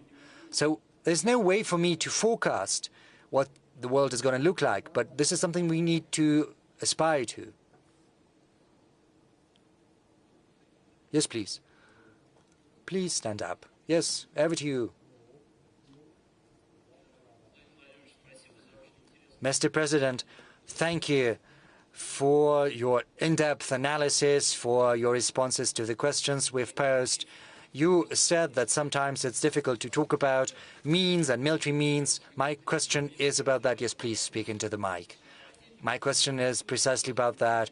Russia has traditionally criticized the use of military force for resolving difficult international situations, but in 2022, Russia resorted to using force. You make a convincing argument why this was necessary, and your explanation is very convincing as to why Russia was in the right to use force back then. But, you know, if you cite some right and you use it, it's impossible to deny others the right to do the same. So my question is about the Middle East. Who do you think has the right in this region to use military force, and whose military actions are illegal and illegitimate amid the current conditions, against the backdrop of the current crisis that is currently unfolding there? And another question, kind of a follow-up, but more a technicality. What are the borders within which Russia recognizes Israel? Because, you know, when someone appeals to self-defense, citing this right, the question of borders begs itself. This is not a difficult question, even though the situation is very complex. I'll try to formulate my response to your question in two parts. Russia believes it important for all the decisions of the UN General Assembly, UN Security Council on Israel and Palestine have to be respected and implemented. This is not a short-term policy. This position has traditionally been ours since the Soviet times, and Russia sticks to this stance. So if all the decisions of the UN General Assembly and UN Security Council are observed on the establishment of two independent states, then this will precisely be the foundation for resolving the crisis, however grave, however acute it might seem, and it is, as of now. That's it. Mr. President, I can't help asking you about the borders. And what about the Ukrainian borders? What are the borders within which we recognize Ukraine? You know, we've always recognized Ukraine's borders based on our agreements after the collapse of the Soviet Union. But I would like to draw your attention to the fact that Ukraine's declaration on independence, which was supported by Russia, states that Ukraine is a neutral state.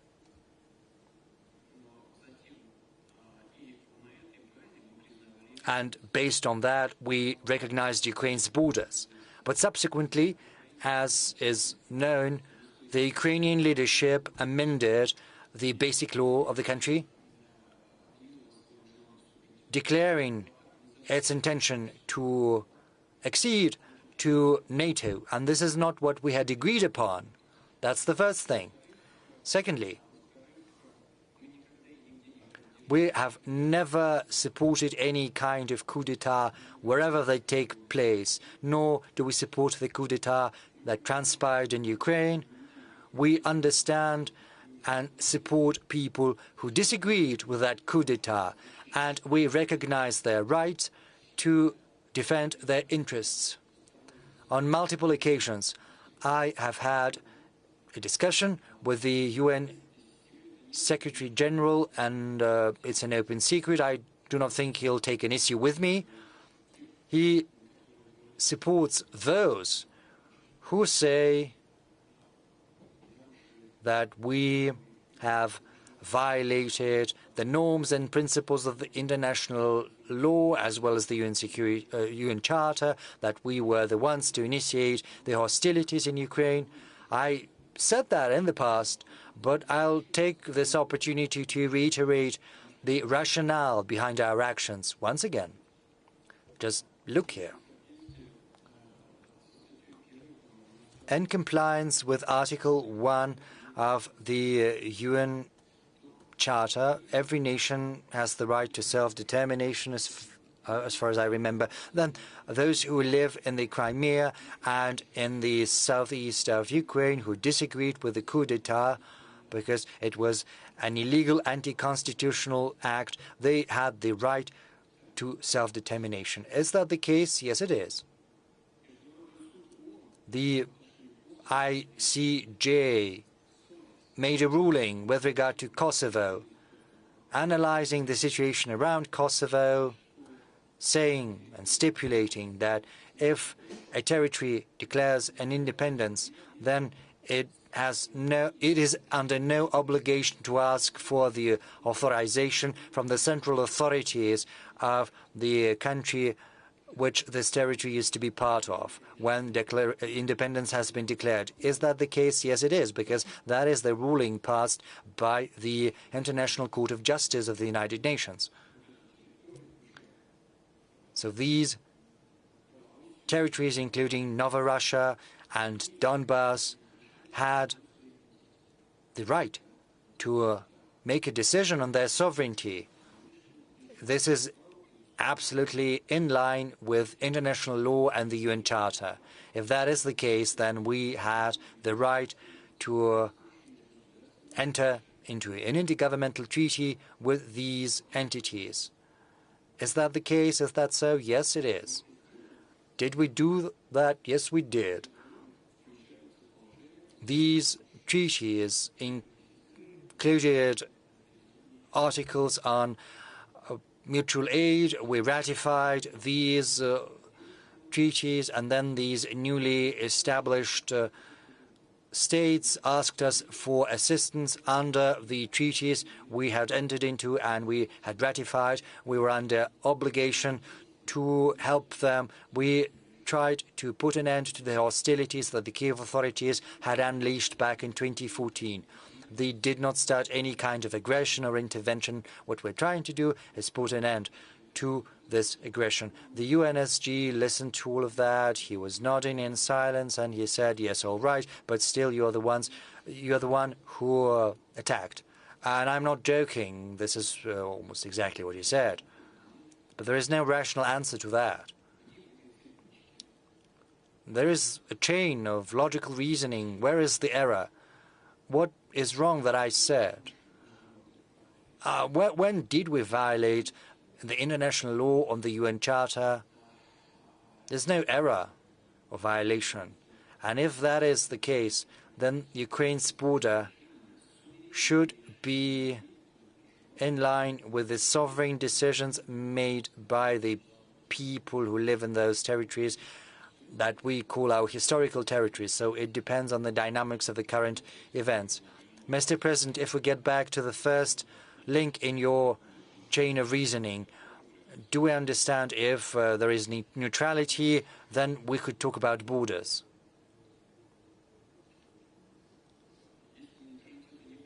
If there is no neutrality,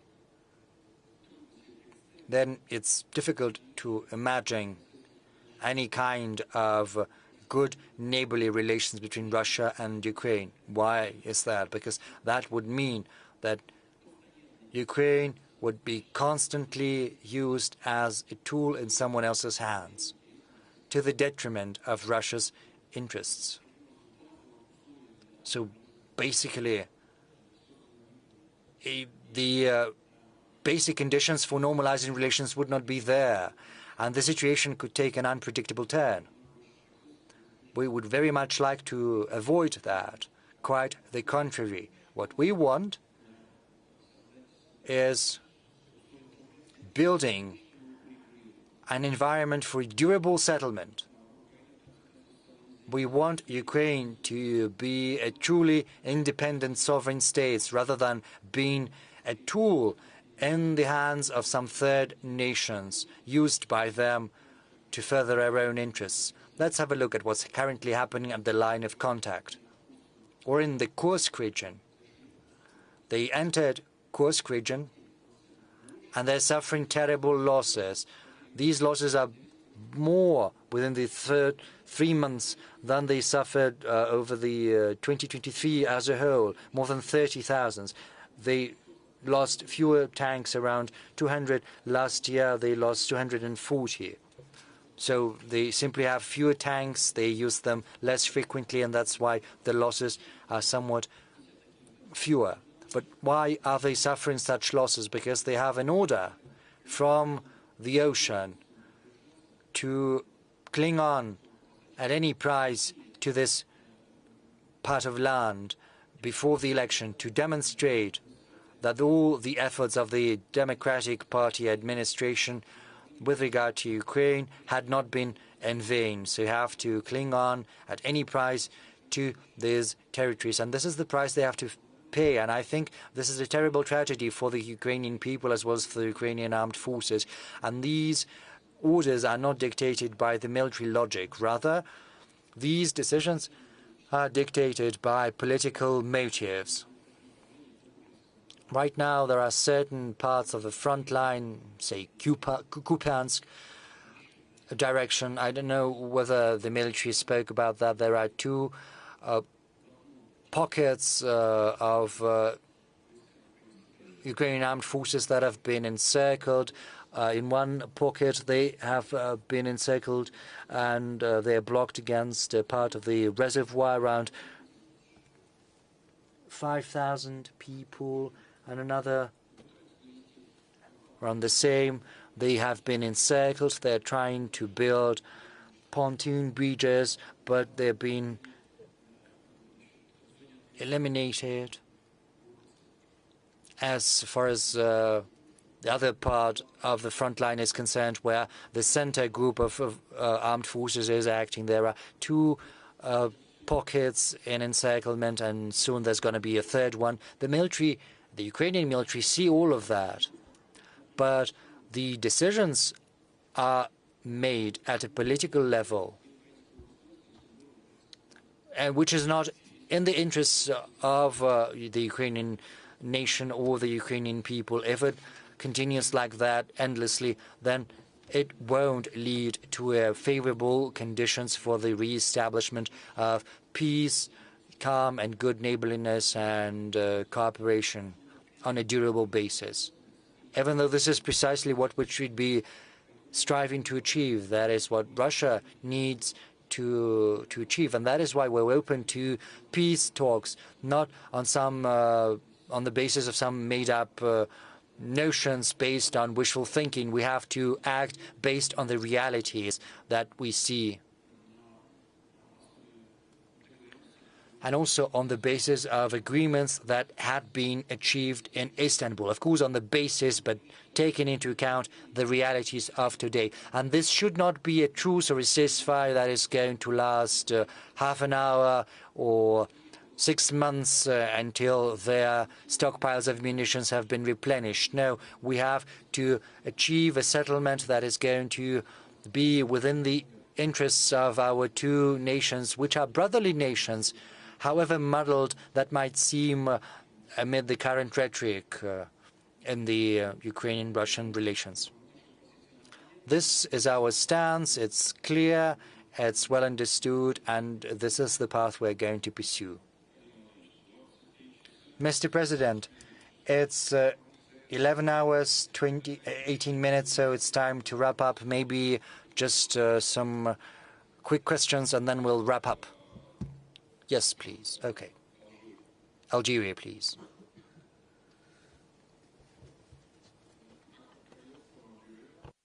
Mr. President, in regard of this horrifying genocide happening in Palestine, would Russia endorse and help the international community reintroduce the bill regarding the criminalization of the Zionism that was retrieved in the 80s from the UN?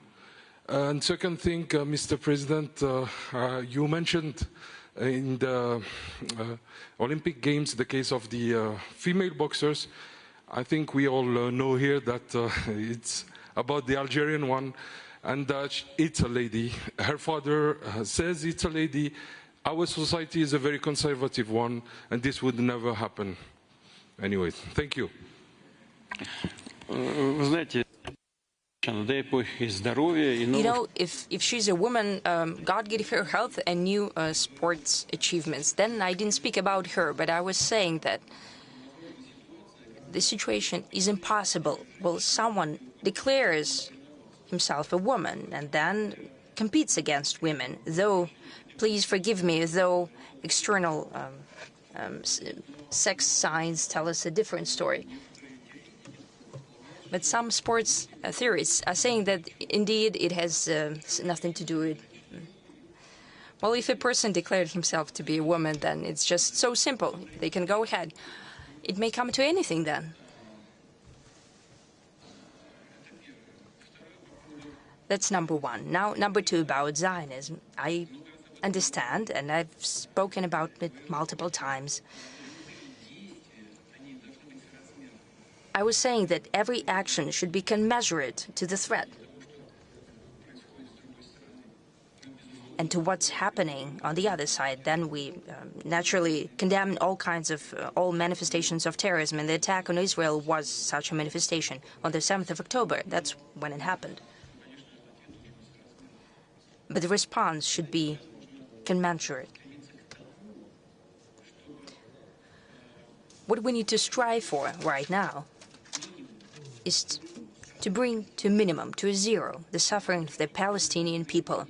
The hostilities must be ceased immediately. Everything should be done so that Israel and Palestine, Hamas in this case, agree upon that.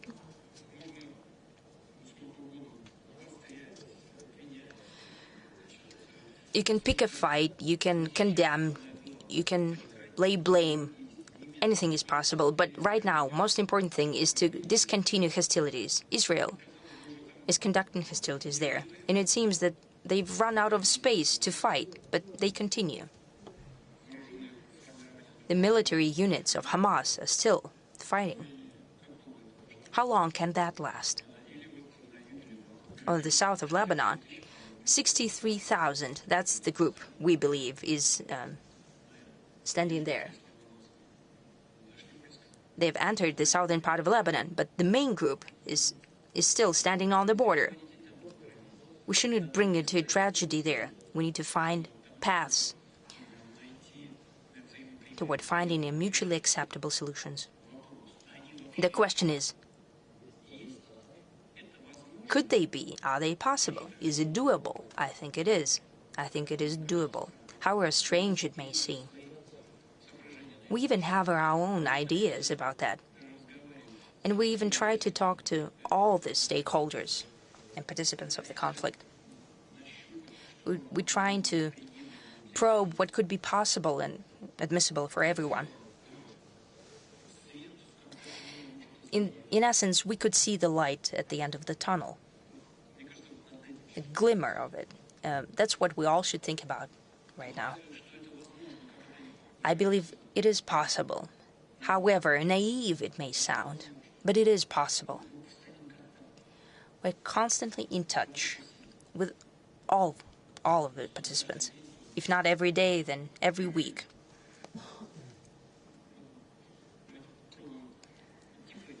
Let's try to walk down this path. I'm very afraid to jinx it and to disrupt one of the efforts that we're making. We're not alone in it. With some of our partners, so to speak, we're also in touch on this matter. There is an overall strive, I think, and I'm being sincere. And it seems that we're moving in the right direction there. I have a feeling that today almost everyone, all stakeholders of this complex process, everyone, at the very least, they do not want the further development towards confrontation. On the contrary, they're thinking about finding some agreements. Let's think about that, okay? And we're working on it. However strange, we have a conflict with Ukraine, but since we receive appeals from many participants of the conflict with ideas, with proposals, and naturally we are in contact with everyone.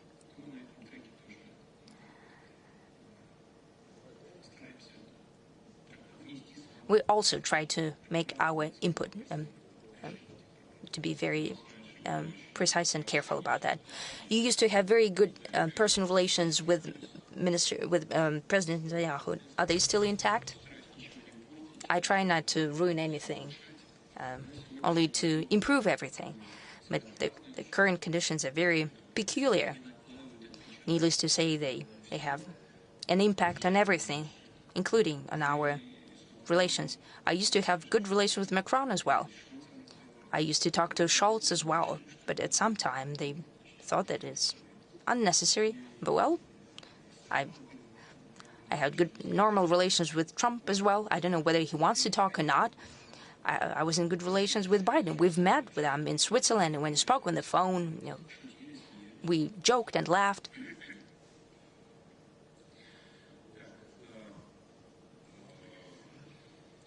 Okay, Saudi Arabia, please.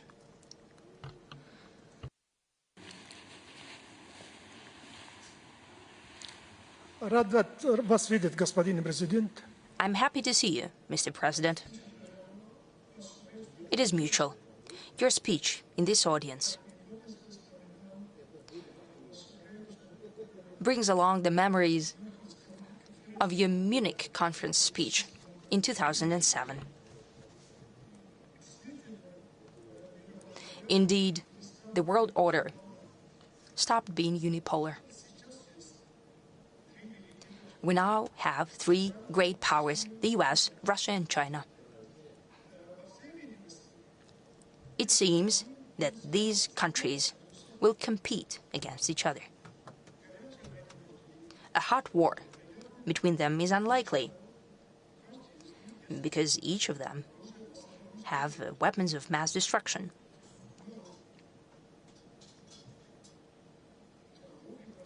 However, trade wars have already been started by the West,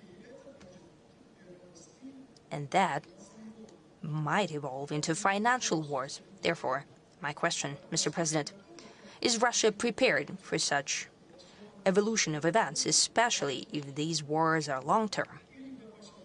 Or what do you think, the world order has another scenario of development? Thank you. Well, no. First thing, you need to include India as one of great powers as well. 1.5 billion people of population, the highest growth rate among the major economies.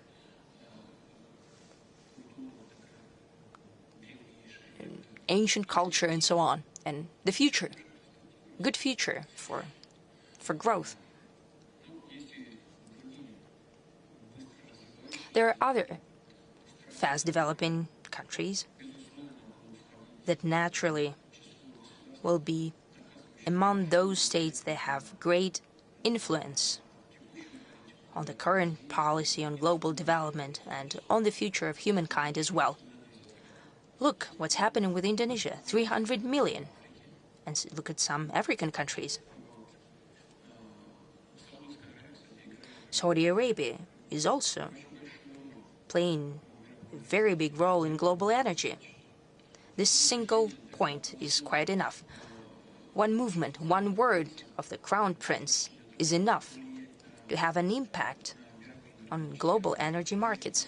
Tremendous influence. Now, as for those countries that you have mentioned, you spoke about rivalry between them. You know, healthy competition is always good. It never was detrimental to anyone. I'm not giving an ironic comment here. It brings to life the internal forces of each country. It helps propel its development. Monopoly is bad.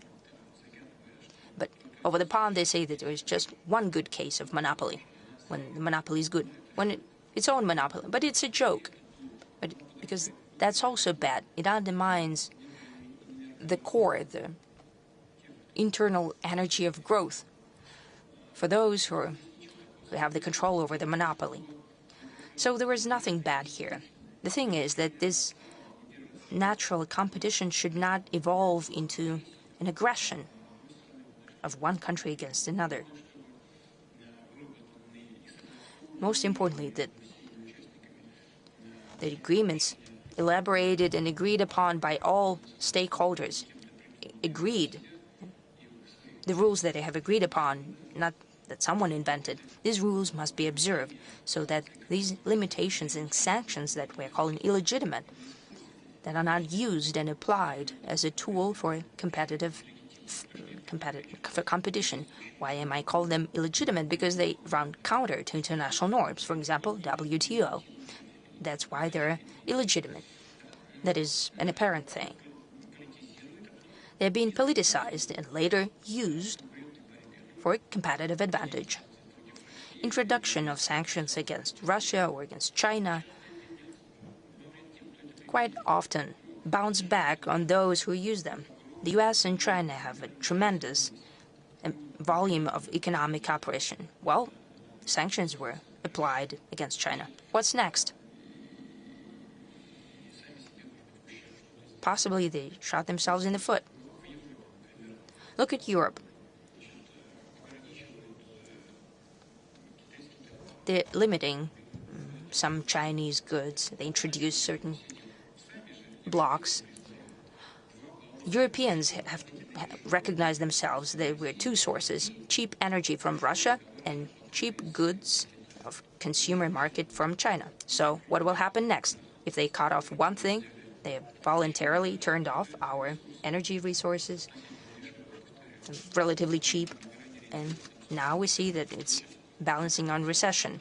If they now abandon relatively cheap Chinese goods, they would have inflation. The same would happen in the US. They have quite enough issues on their plate. They have a triple deficit, 34 billion of debt, external trade deficit, and so on.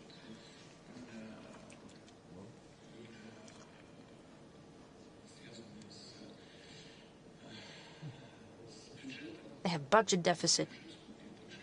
I think it stands at about 6%. We, with all limitations they try to introduce, our deficit stands at less than 2%, and they have 6%.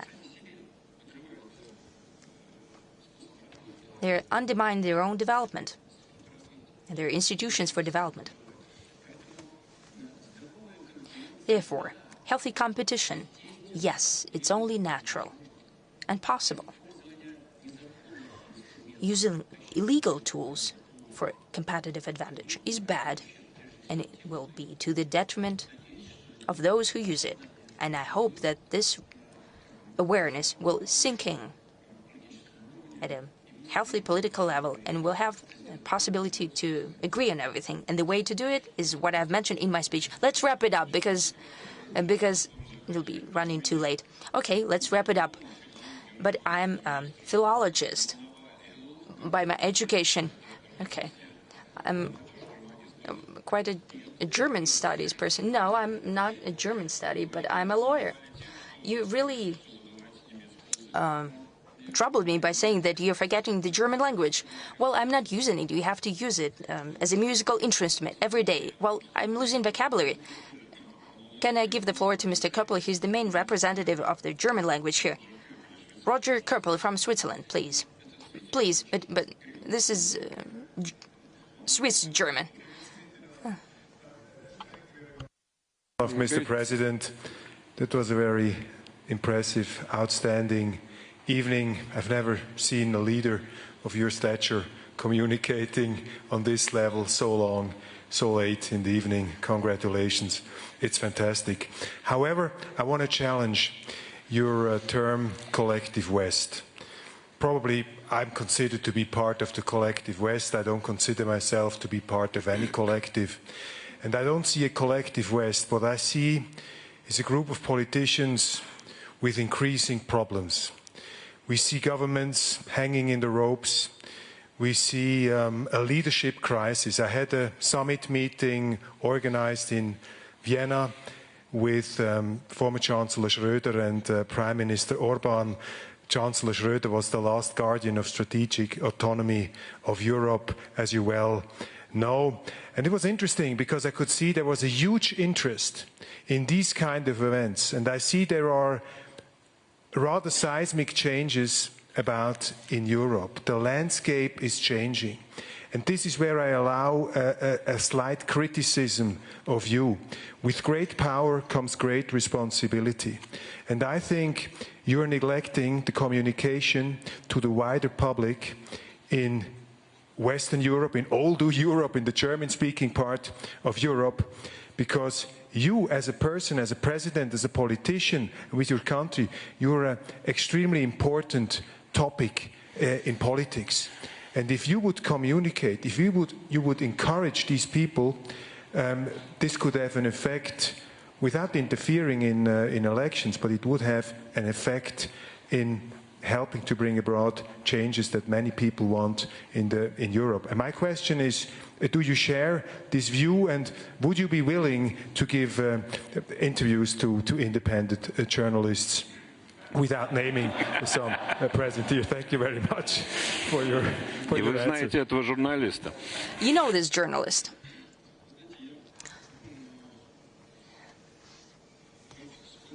You know, you mentioned Chancellor Schröder. I have very good personal relations with him. We used to have them, and we have them now. He's an amazing person. And amazing for the current political class. It's not ironic. It's not an exaggeration. Why is he amazing? Because he has his own opinion. And he words it freely. When the relations with Russia started to deteriorate, he was not afraid of expressing his position and presenting them publicly. Well, look, they started to accuse him of all cardinal sins. I started not to interfere there, not to comment. But what was he doing? What did we do together? We've built the Nord Stream to supply gas to Europe. What was bad about it? Now, Germany does not have Russian gas. The heavy consequences of that, not only due to that factor, but also due to that, is what... Well, we don't see anything that could be a substitute for that gas.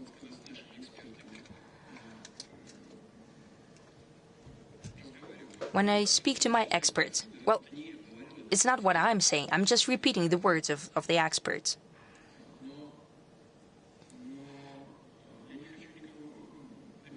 I don't want to offend anyone. It won't sound good, but still, I've asked my colleagues and experts, and I said, what's Europe missing right now? And the response is, they have a deficit of brain. It's not because they're stupid.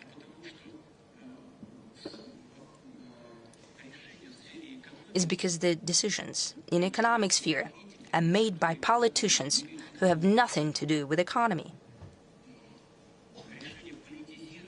The decisions are politicized, badly calculated, that have no real ground for it. The same applies to the green agenda. Yes, it's a noble cause, naturally. Are we concerned by that? Yes. Are we afraid? Yes. But should everyone be scared into pushing through the solutions that cannot be implemented? That's not fair. For the voters, yes, green agenda is great. Yes, there should be new tools and technologies, indeed. But can you survive? Can such an economy as German, can it survive purely on green energy? No, it will be shrinking. Or you have to go back to the coal power generation, as it happens in many European countries, including Germany. So they have scared people. They've scared the public opinion. They got rid of nuclear power generation. Later, they got rid of coal power generation. They don't need gas. No, they still need gas. So they started to supply it through different channels. So Chancellor Schröder was doing what was needed and not to serve Russia's interests. He did not create any conditions for us to make profit. What he was doing to serve the interests of the German people.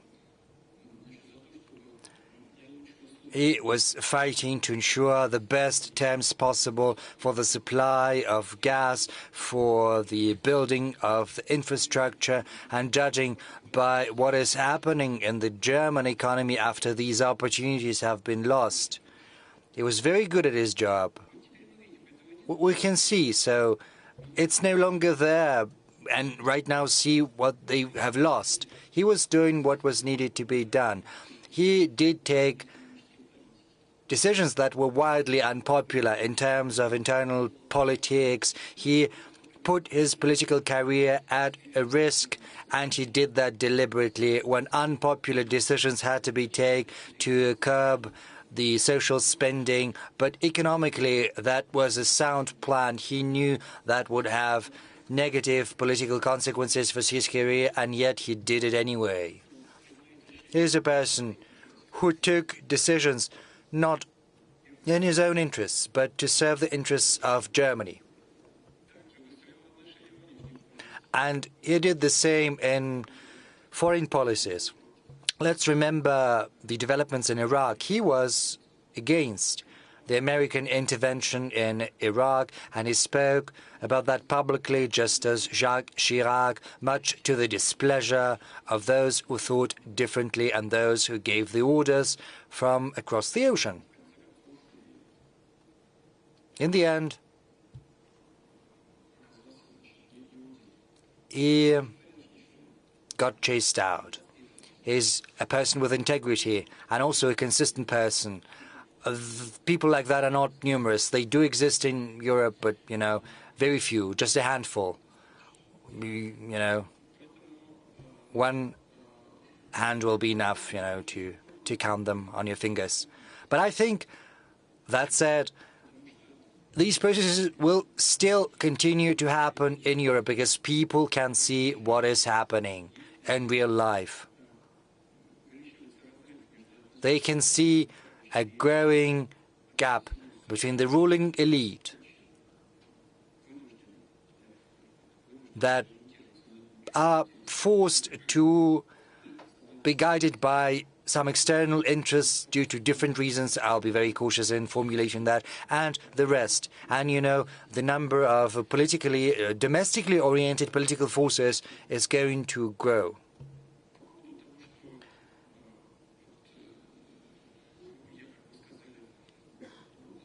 You said that I'm avoiding communicating with the wider public. Well, I do not think it is proper for me to address directly the citizens of those countries whose leadership basically anathemizes us, unwilling to listen to any arguments we have to offer. Yes, we can work and, you know, we've got the media, but they are being hounded despite the proclaimed freedom of speech. You know, our media are prevented from doing their work both in Europe and the US. Enormous difficulties are being created to hamper their work. Ask them and they will tell you. We have just one thing we can count upon, that is Russia today, because we do not have as ramified a system as the Anglo-Saxon world can boast of. But they're even afraid of Russia today. But I'm open as circumstances allow. You know, I met with Tucker Carlson from time to time. I've got contacts with journalists, Western journalists included. So, well, go ahead. Well, talking directly, you know, it often leads to an unhealthy reaction. There's this stream of consciousness, as it were. You remember the new president-elect, he was accused of ties with Russia. There were hearings in Congress, there was an inquiry, and they found nothing because there was nothing to find. They could corroborate or prove nothing because there was nothing to prove. And, you know, so much energy was spent on that. It could have been spent better elsewhere. And I do not want to create problems for anyone, honestly.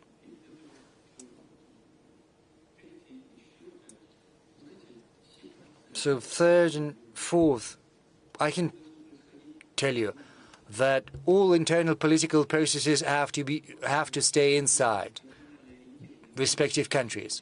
And these nationally oriented political forces will continue to grow, not because I say anything to those like-minded people we've got both in Europe and the US.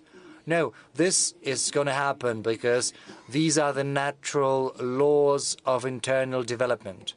And this is the surest foundation for forthcoming changes, which are sure to happen. Thank you. Thank you, Mr. President. Last, well, let's wrap up, yes. Western commentators often put forth one thought. Yes, they have some thoughts, and that is already a good thing.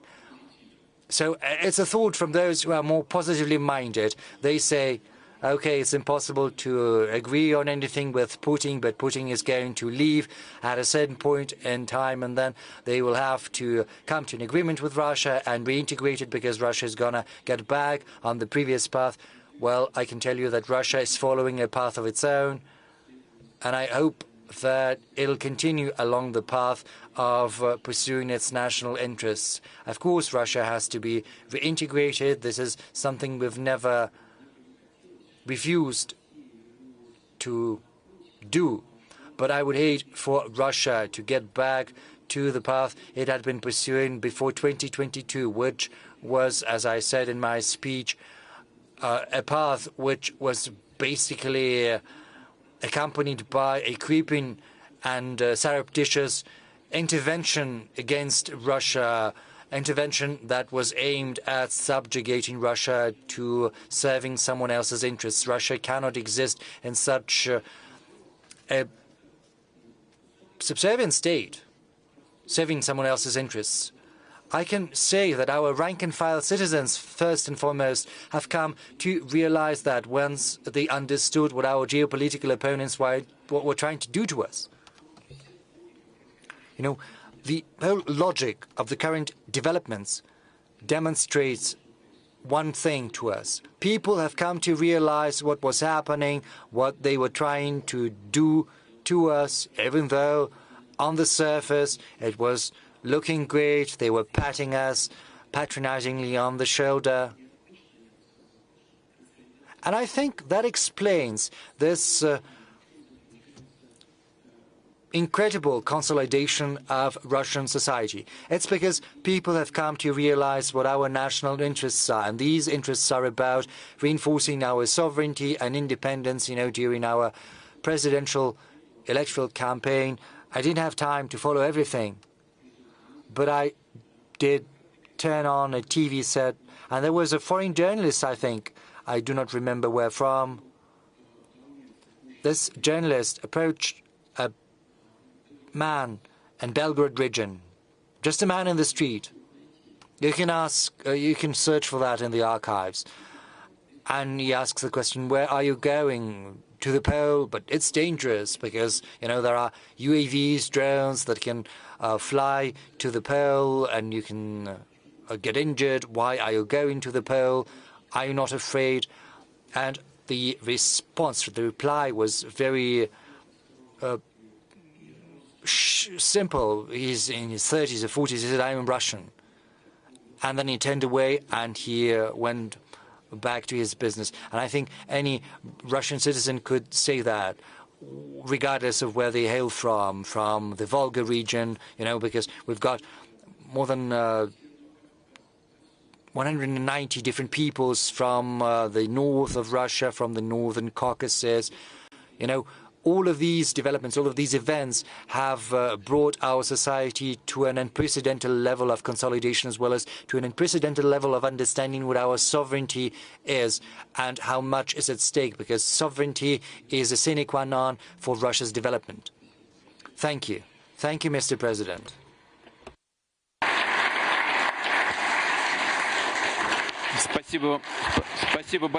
Thank you. Thanks a lot. To you and to our moderator, I offer my thanks to you.